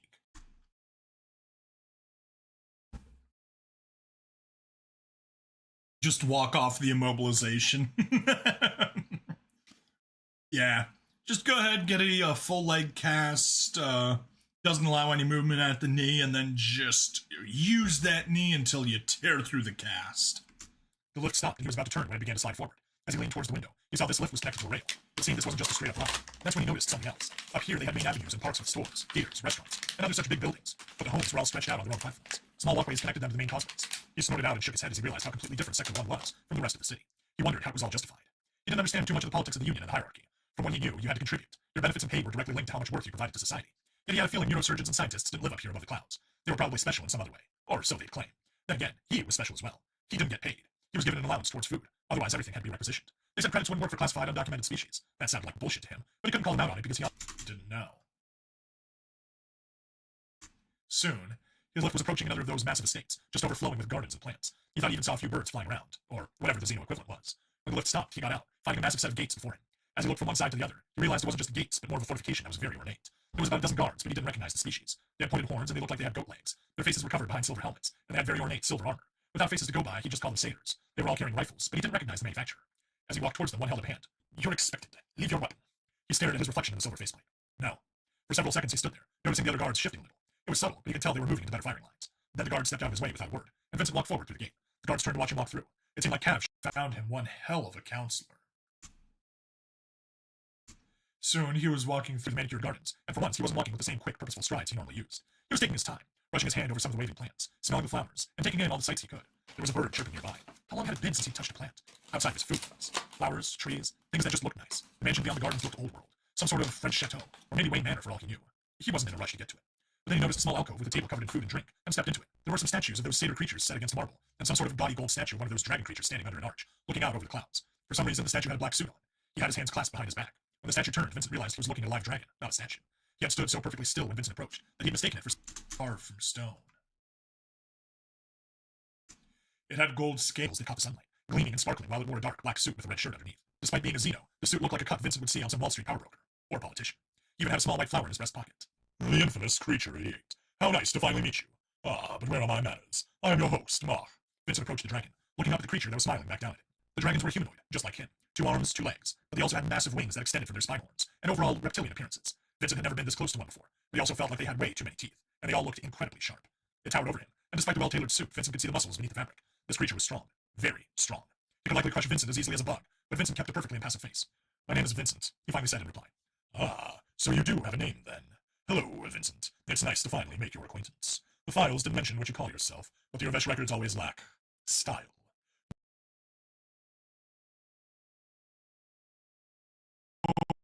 What I am, Vincent. "You're the guy who's apparently my counselor." The creature laughed at that, his voice booming out and echoing through the little alcove they stood in. "Yes, that's true. I thought meeting you out in the garden would be nicest for you. I was wondering how long it has been since you've seen such a thing." He waved out at the garden behind Vincent, but Vincent didn't look back. His eyes were locked into those reptilian orbs. "It's very impressive. I fail to see how a normal counselor can afford them." Once more, the creature laughed out at that. "Oh, you're such a breath of fresh air compared to my usual guests. Of course, it's been far too long since I entertained someone from one of the lower sectors. Then again, you aren't really from the lower sector, are you? You aren't even from Union Space." "I'm so glad I could amuse you," Vincent replied, with a voice that implied the opposite. "Yes, it's true. A normal counselor most certainly could not afford to live up here. Tell me, Vincent, do you understand how the Union works? The hierarchy?" Vincent didn't like being in the dark, and this I just made him feel like he was in a cave, despite the fact that their position was as sunny and bright as possible. Yet he kept calling him Vincent. No one had called him that since before the worms got him. It made him feel a pang of loneliness and sadness. Not really, but I do know a bit. Everyone is supposed to make society better. The better you do, the more you get. What I don't get is how the hierarchy factors in. Is it sort of like legislative and executive? Well, one could say the Union provides, but the hierarchy rules. The Union is the government itself, the organization that connects us all together and provides for us all. While the hierarchy is where things are decided. That's where the magic happens, so to speak.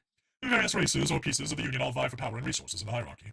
Generally, it's split by occupation, but some species are islands into themselves. The Urvesh, for example, they make up almost the entirety of our military and patrol forces, so they are interchangeable. This makes them a very powerful species, but not as powerful as your own.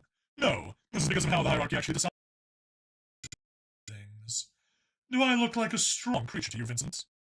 Vincent frowned, a little confused by the question.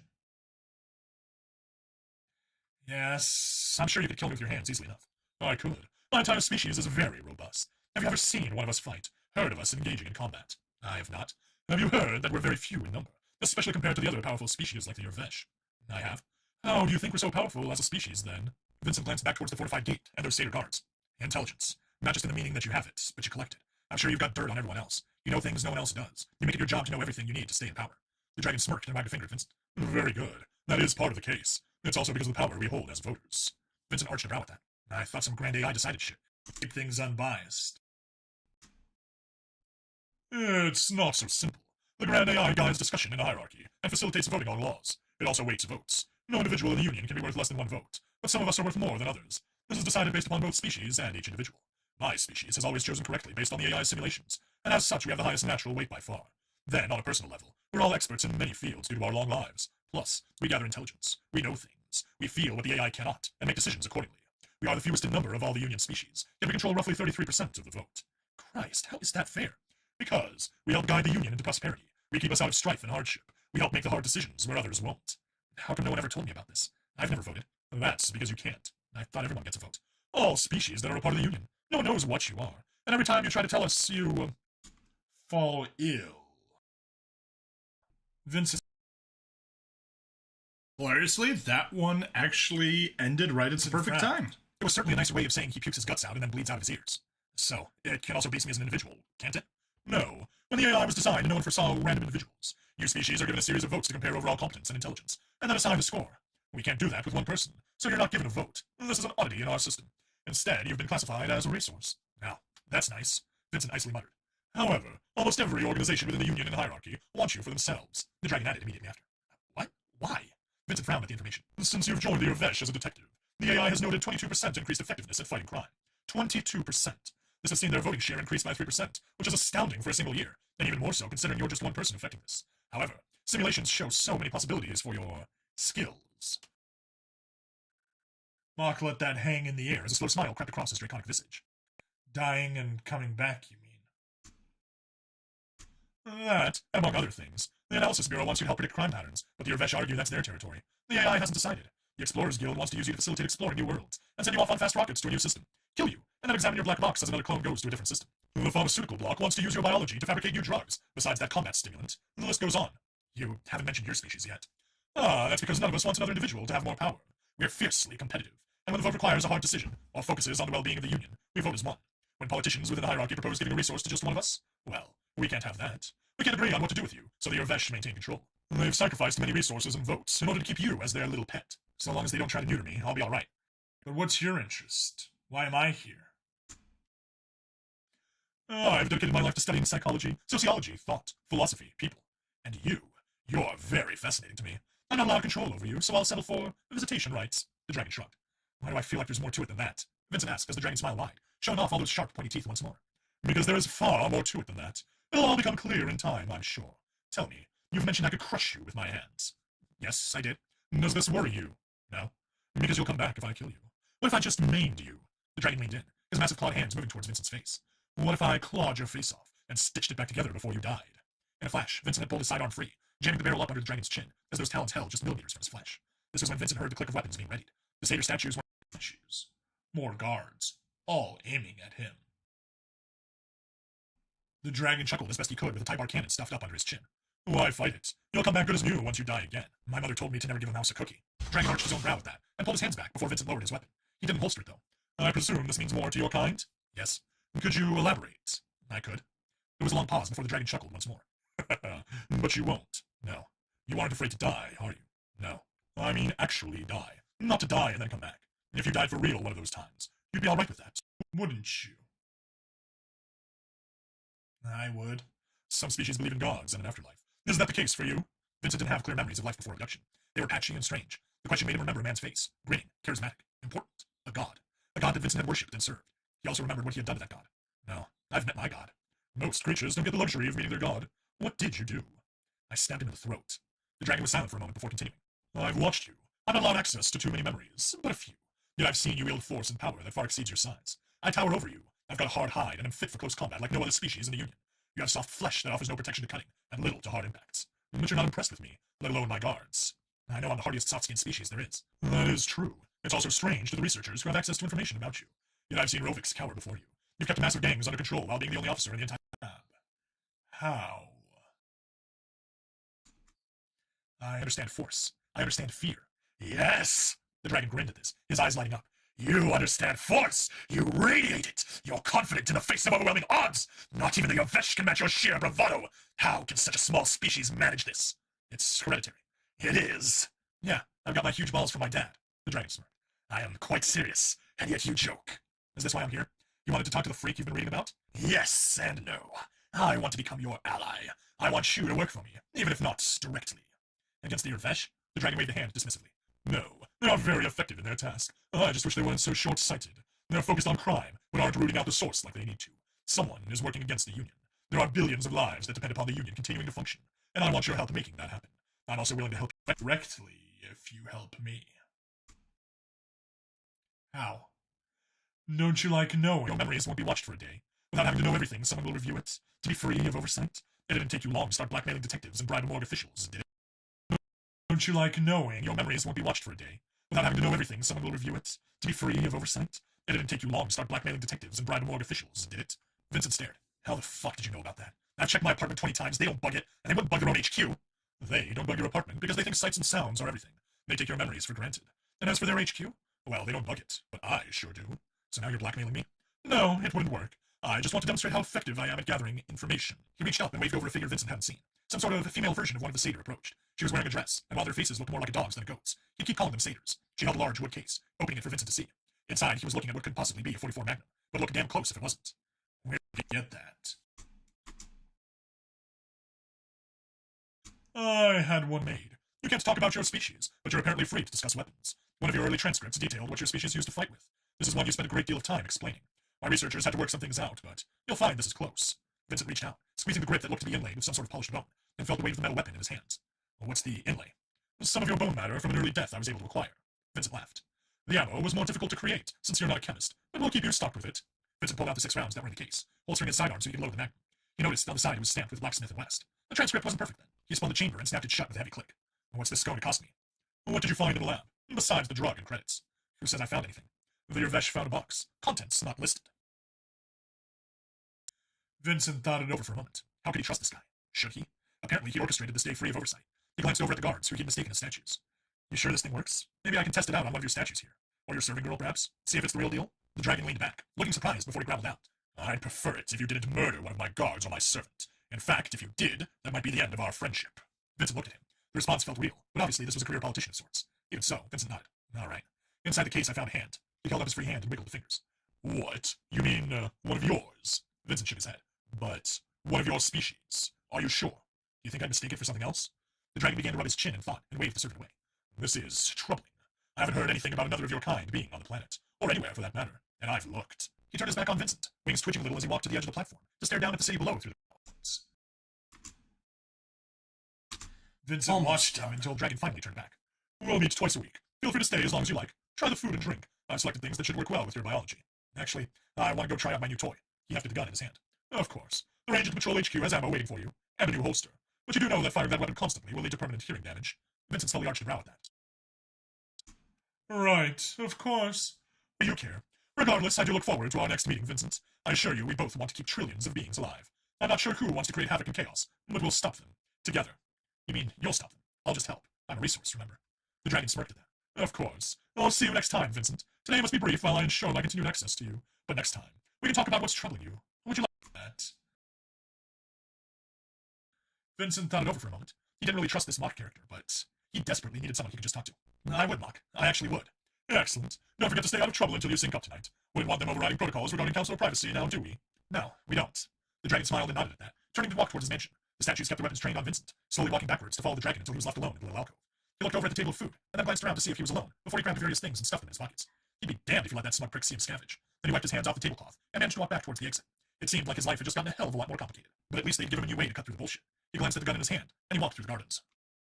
Yay! I'm done! Done!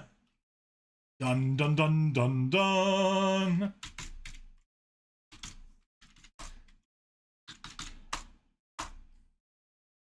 Alright, let's get that to rendering and let's watch the CPU spike! Woohoo! Alright. Also, while we're here, let me pull up my privacy shield. Boom. And let's hop over here and let's end the Rumble stream. Go. And go back to stats.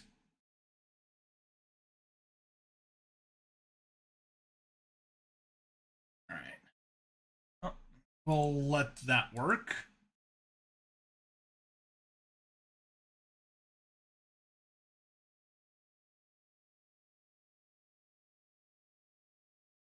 Meanwhile, we can get rid of Hubble. And we did Creature 3. Let's go to Troublemakers 21 and 22. That one was just so short that I combined 2 chapters, because even 2 chapters together is only 4 pages. So it's still shorter than Memories of Creature 88. Alright. That's good.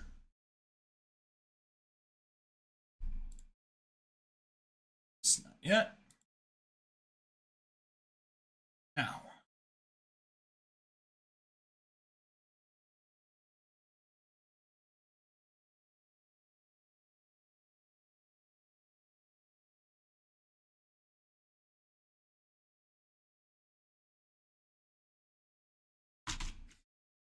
Here. Troublemakers. Nope. 2, 1. All right. Away from the woman's head.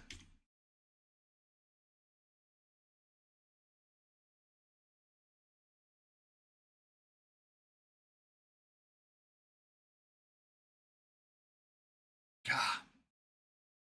Frickin' right click.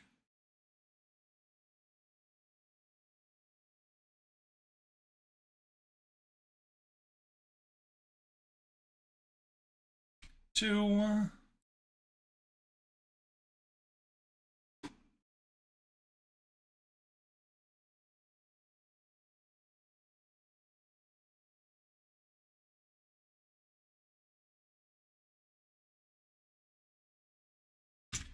3.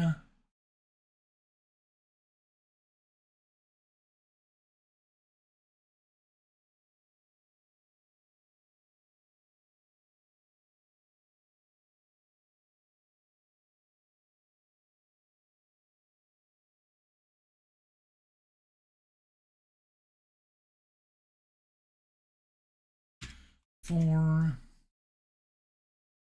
Those are screamed.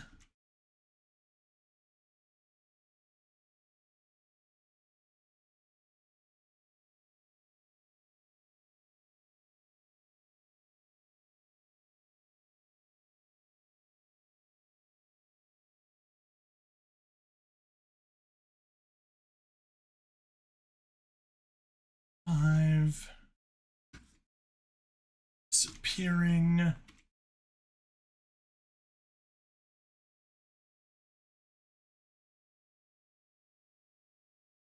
You know what? No.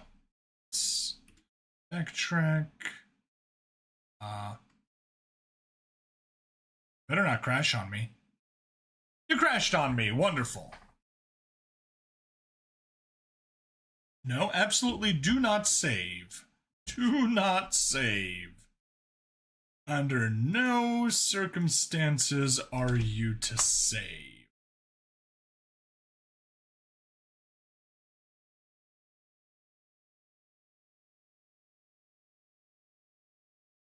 Don't save. Snipping tool.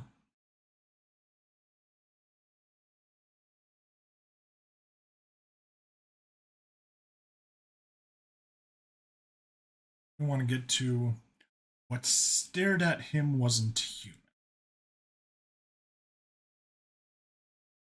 There. Nope. There we are.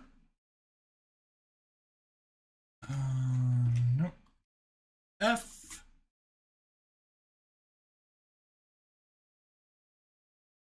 We do want to include the you do.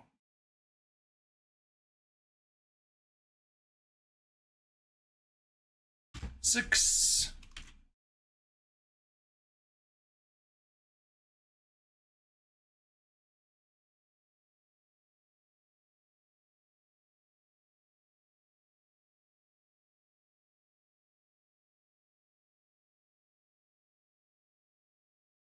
Seven.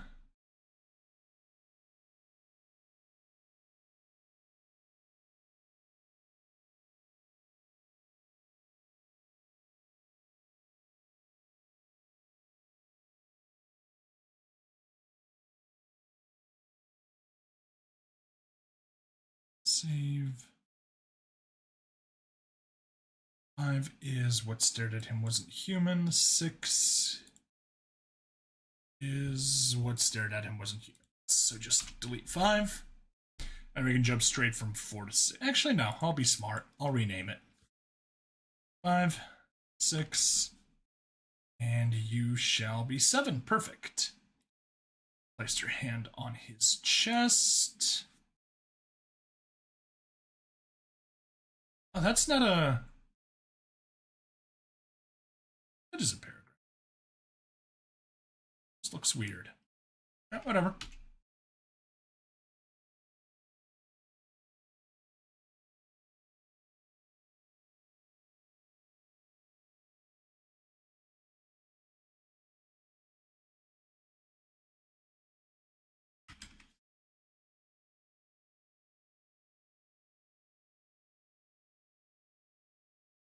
One, two, three, 4. Perfect. Here we go. 88, narrations, troublemakers. Nope. Troublemakers. Troublemakers. 021-022. Start, open, up, Hubble. UI, open. Troublemakers. audio. Delete. Open to 1. 1 to 8. Delete. Extend. Down. Open.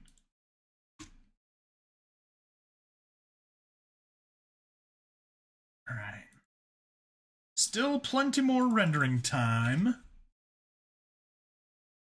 Nope, nope, nope. Nobody,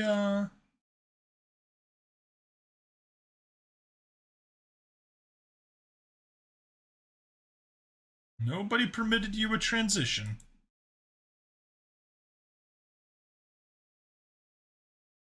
Ninety.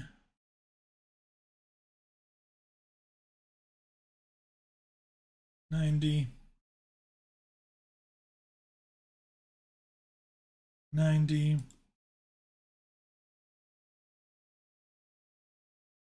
90. 90 and 90. Perfect. Right, home. Actually, I will pause, get back over here.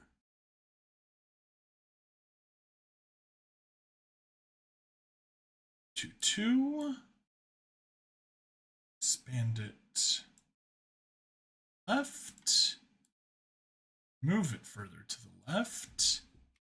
And this one was called Iurex Iudator Cranifex.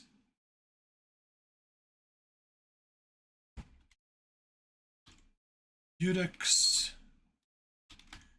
Iudator Carnifex. Now, I'm pretty sure that means judge, jury, and executioner.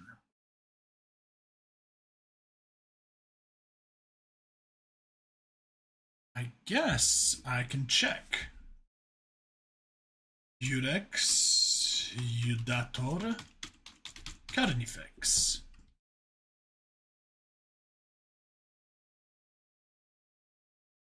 Huh.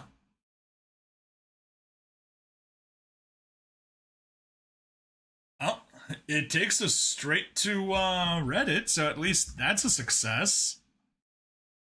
Carnifex Exterminatus Manual. That's a Carnifex.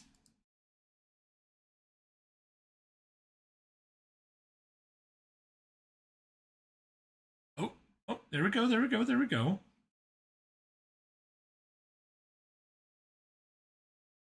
Now, it would be Praetor Iudex Carnifex.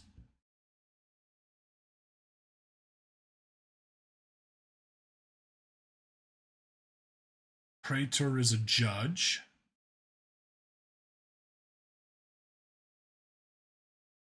All right. Yep. An individual juror is a Iudex. Carnifex, because it can mean executioner. Also used as a term of reproach. Could mean murder as well, since the word literally makes maker of meat. Yeah, I was going to say, like, I see the meat term. Cotony.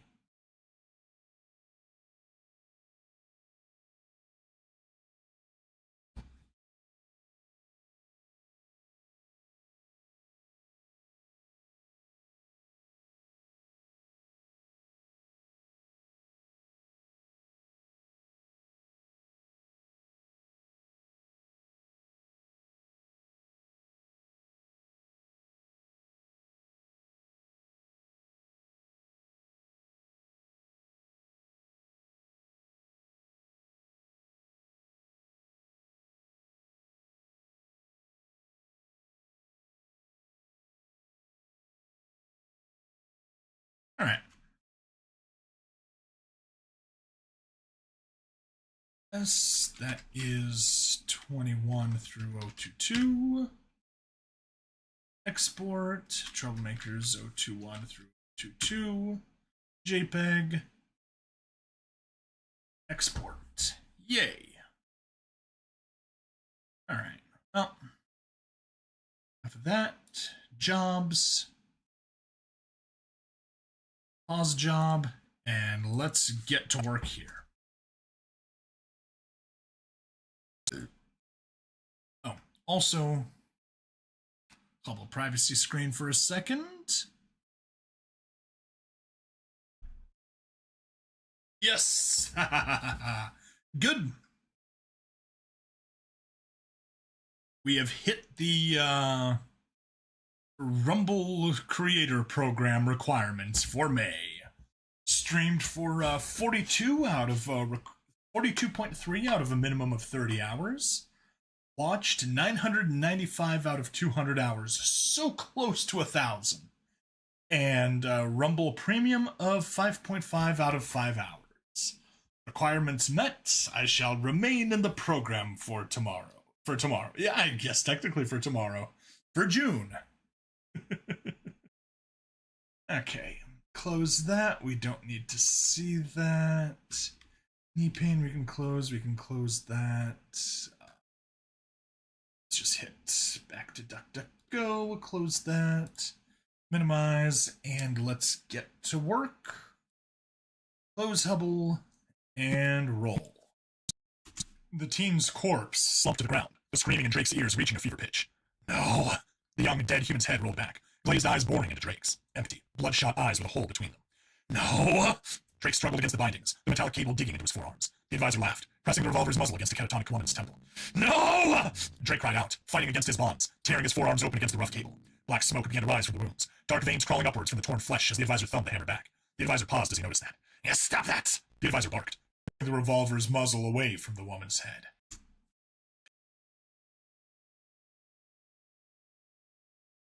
No!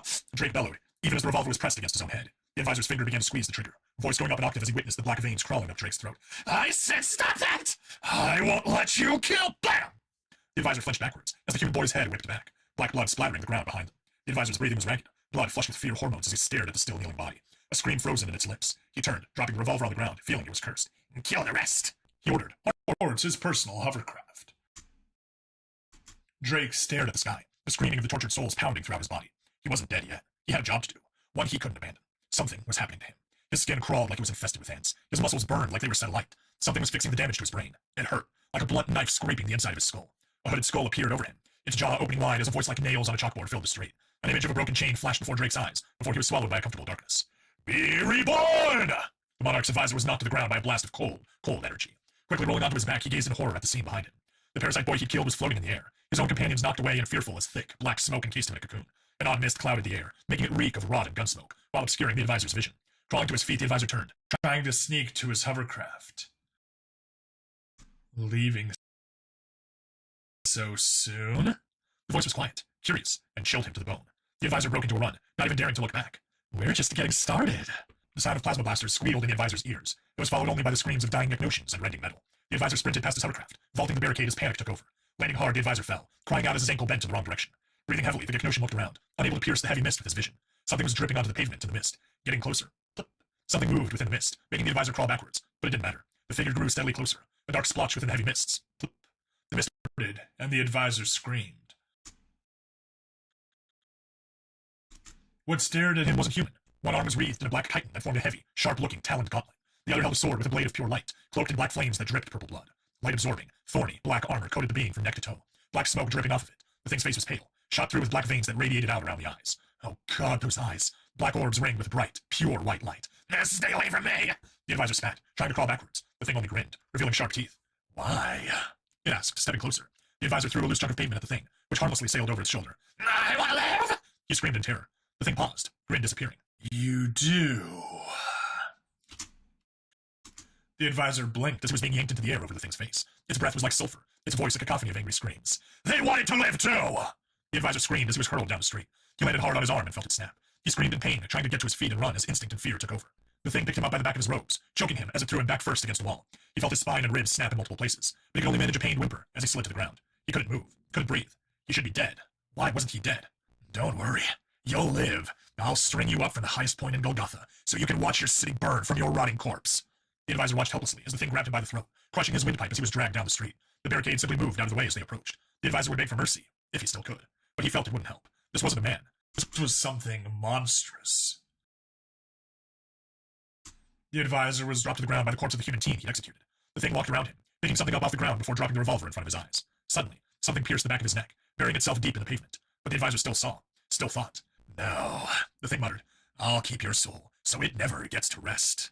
Darkness finally overtook the advisor. The advisor breathed out a sigh of relief. He could rest at last. Something moved in the darkness with him, making him look around, trying to track it. Then he understood. The void around him moved, hundreds of dark beings slowly converging on him. They stepped into some kind of sourceless light, and the advisor screamed. Hundreds of disfigured, burned, and broken humans stared at him. A little girl from a species he couldn't remember stepped forward. Her clothing was torn. Part of her skull caved in. An eye hung from its socket. She limped up to him, Placed her hand on his chest. A white, hot, wretched pain filled the advisor's body as the little girl's injuries healed a small amount.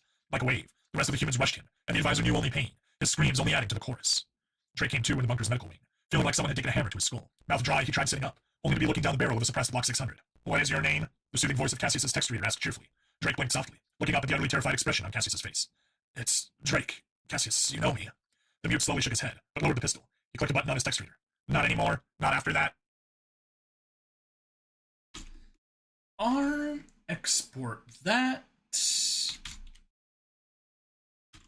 to troublemakers, troublemakers, troublemakers. Resume job. There we go. Keep working on that. And next on the list, not there.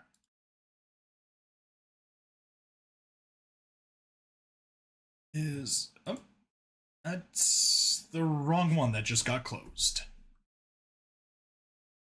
Signal from Tomorrow. That's the one we wanted to keep. That one's super short. WF. This one's a fun one.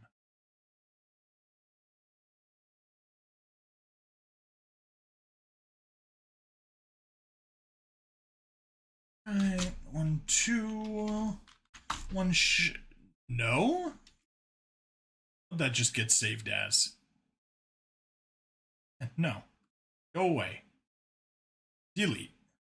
You don't get to go there. One shots. Damage dice DM. Signal from Tomorrow. 1. Just another human toy. F.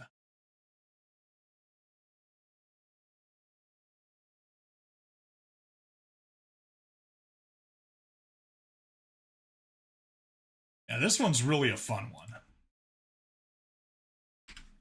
2. Because we were told to. F.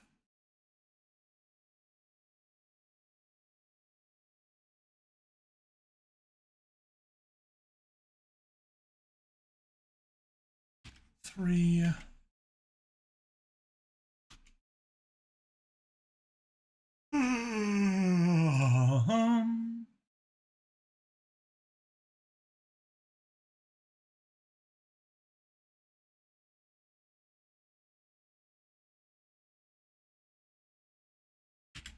Four. 1, 2, 3. Perfect. That is the Signal from Tomorrow. And let's also go to Troublemakers Narration. No. One shots. Damage dice DM. Don't touch the boats.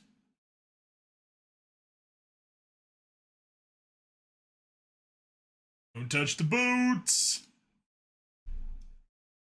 Save as.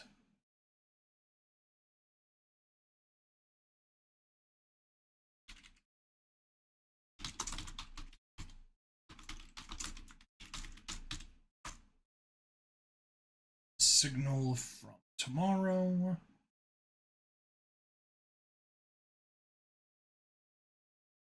Don't touch. In there. Shift home. Signal from Tomorrow. HFY damage dice DM. Boom. Now we just need to figure out what the hell we can use as a cover. Time travel whisper.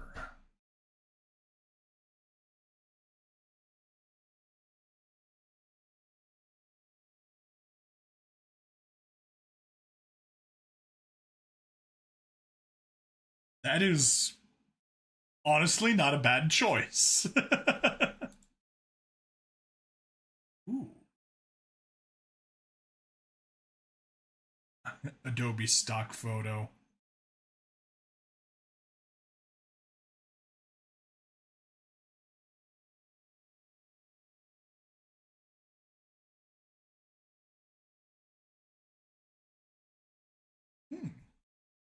Whispers in time.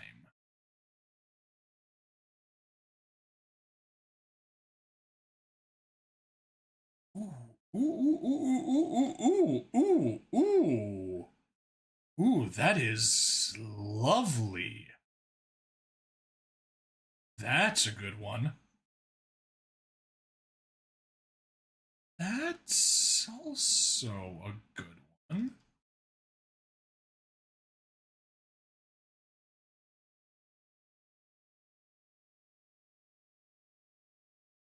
Okay, so we can take the meme route.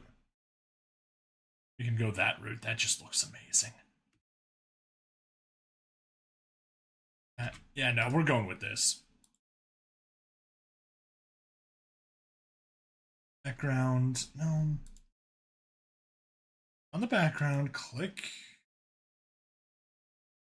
on the background. Click here. Delete. Paste. Looks perfect. Looks perfect.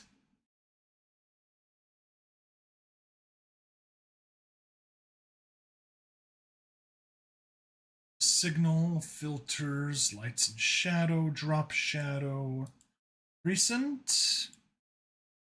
From tomorrow.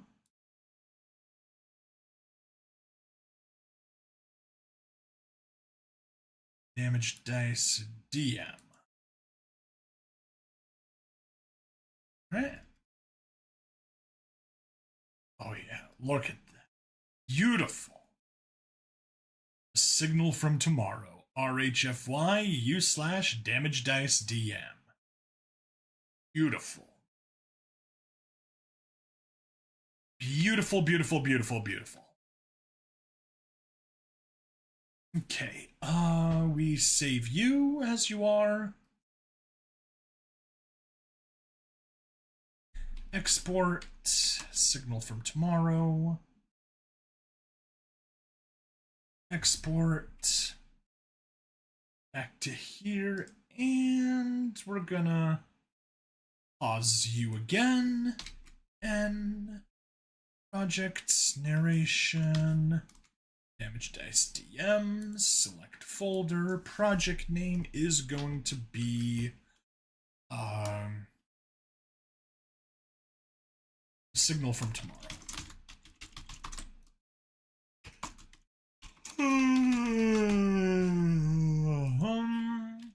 Open up Hubble UI. Open one shots. Damage dice DM, the signal from tomorrow. Audio. Delete, open. Pictures. Or ripple delete. Lovely.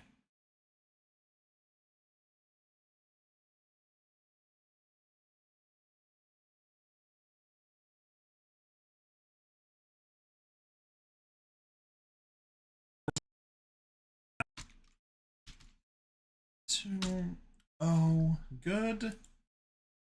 And size, position, rotate. 90. Size, position, rotate. 90.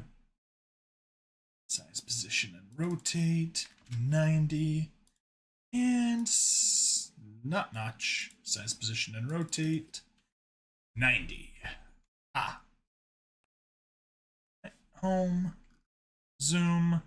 Let's The galaxy called us dreamers. It was not meant as a compliment. The Dwelling Collective, with their hive mind algorithms, sneered through their data streams. Humans waste cycles on impossible fictions. The Kree, bug-eyed engineers of neutron-forged megastructures, click their mandibles in pity. Oh, I imagine what cannot be computed. Even the ethereal Lith, who swam in nebulae and spoke in riddles, dismissed us. Your minds chase shadows that do not yet exist. Each of them advancing their science through meticulous improvements in a slow, safe, and regulated process. They didn't get it. They couldn't. Imagination wasn't just human. It was our cheat code, our middle finger to the laws of time. It started small. 1876, Earth. Alexander Graham Bell sketches a speaking telegraph. He's half drunk, doodling nonsense, but his hand moves like it's possessed. The phone's born. Fast forward to 1969. NASA's got a room-sized computer guiding Apollo 11. But sci-fi nerds are already babbling about pocket-sized communicators that can do more than crunch numbers. By 2007, Jobs holds up the iPhone, and the galaxy doesn't even blink. Just another human toy.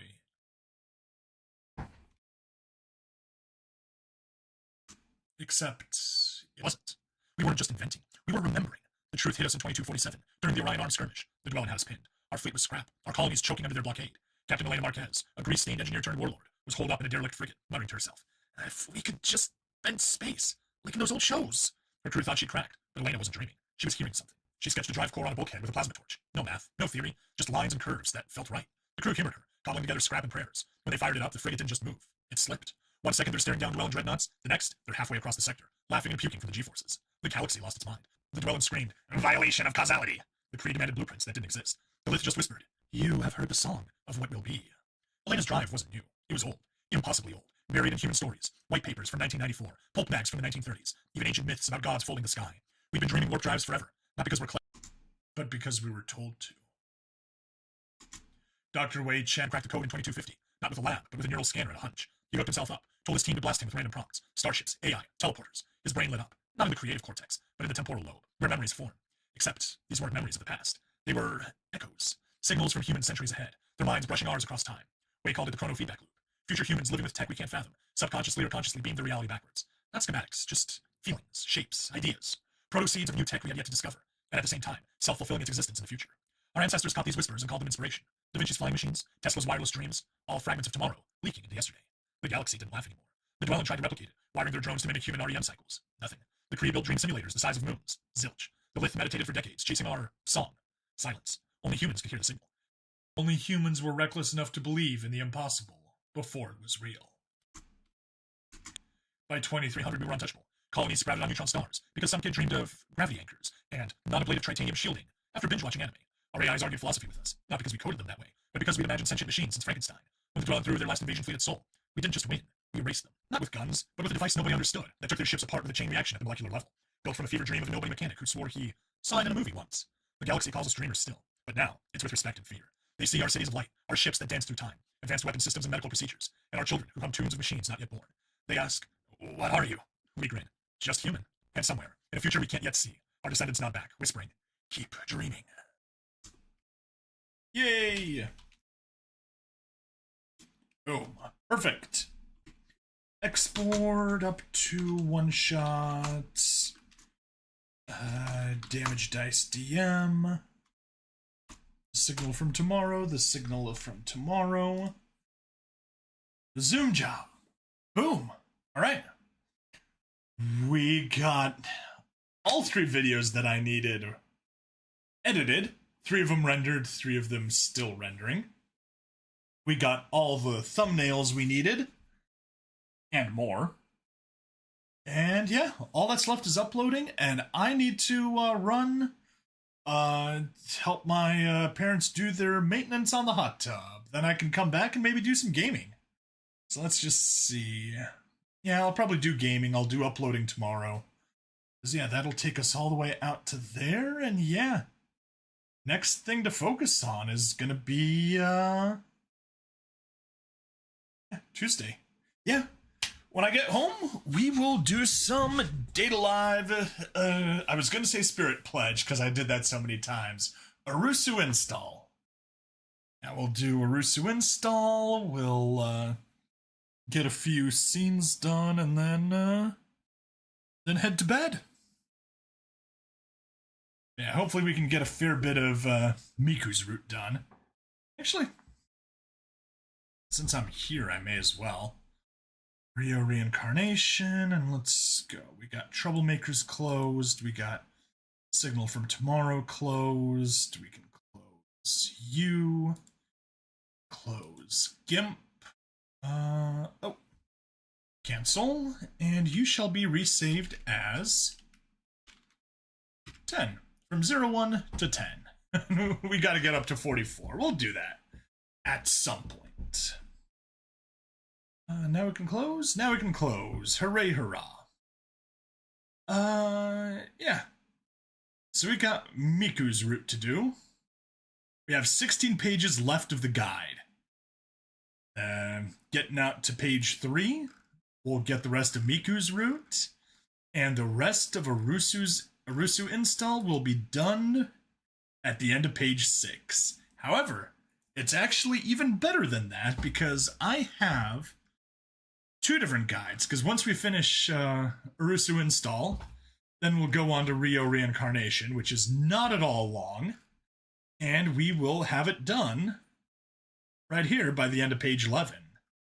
That means that Arusu install, this appendix, yeah, that just lists memories. We'll get those, but also here is guide 2. Yeah, Miku will get us off another page and a half, and then Maria's route will take us another less than 1 page. And then we do Rio Reincarnation, which is only 2 pages. Yeah.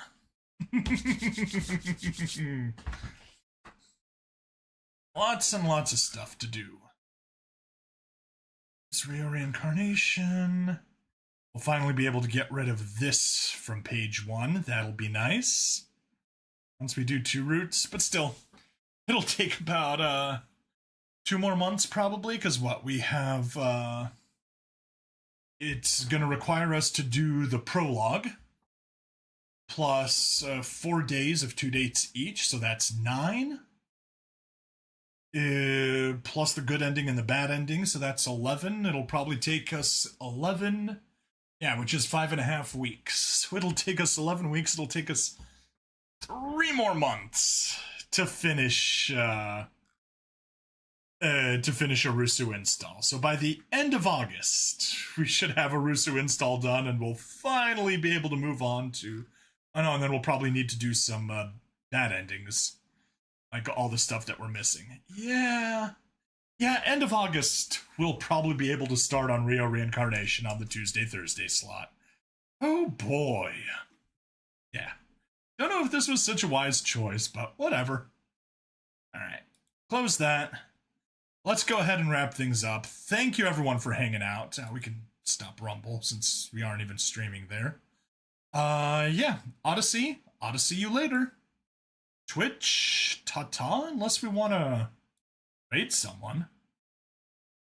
Anybody we want to raid? Not edit info. Raid.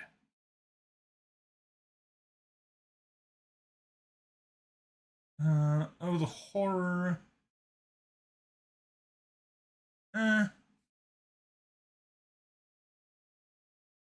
No? Are you smarter than a bunny? I'm sure am.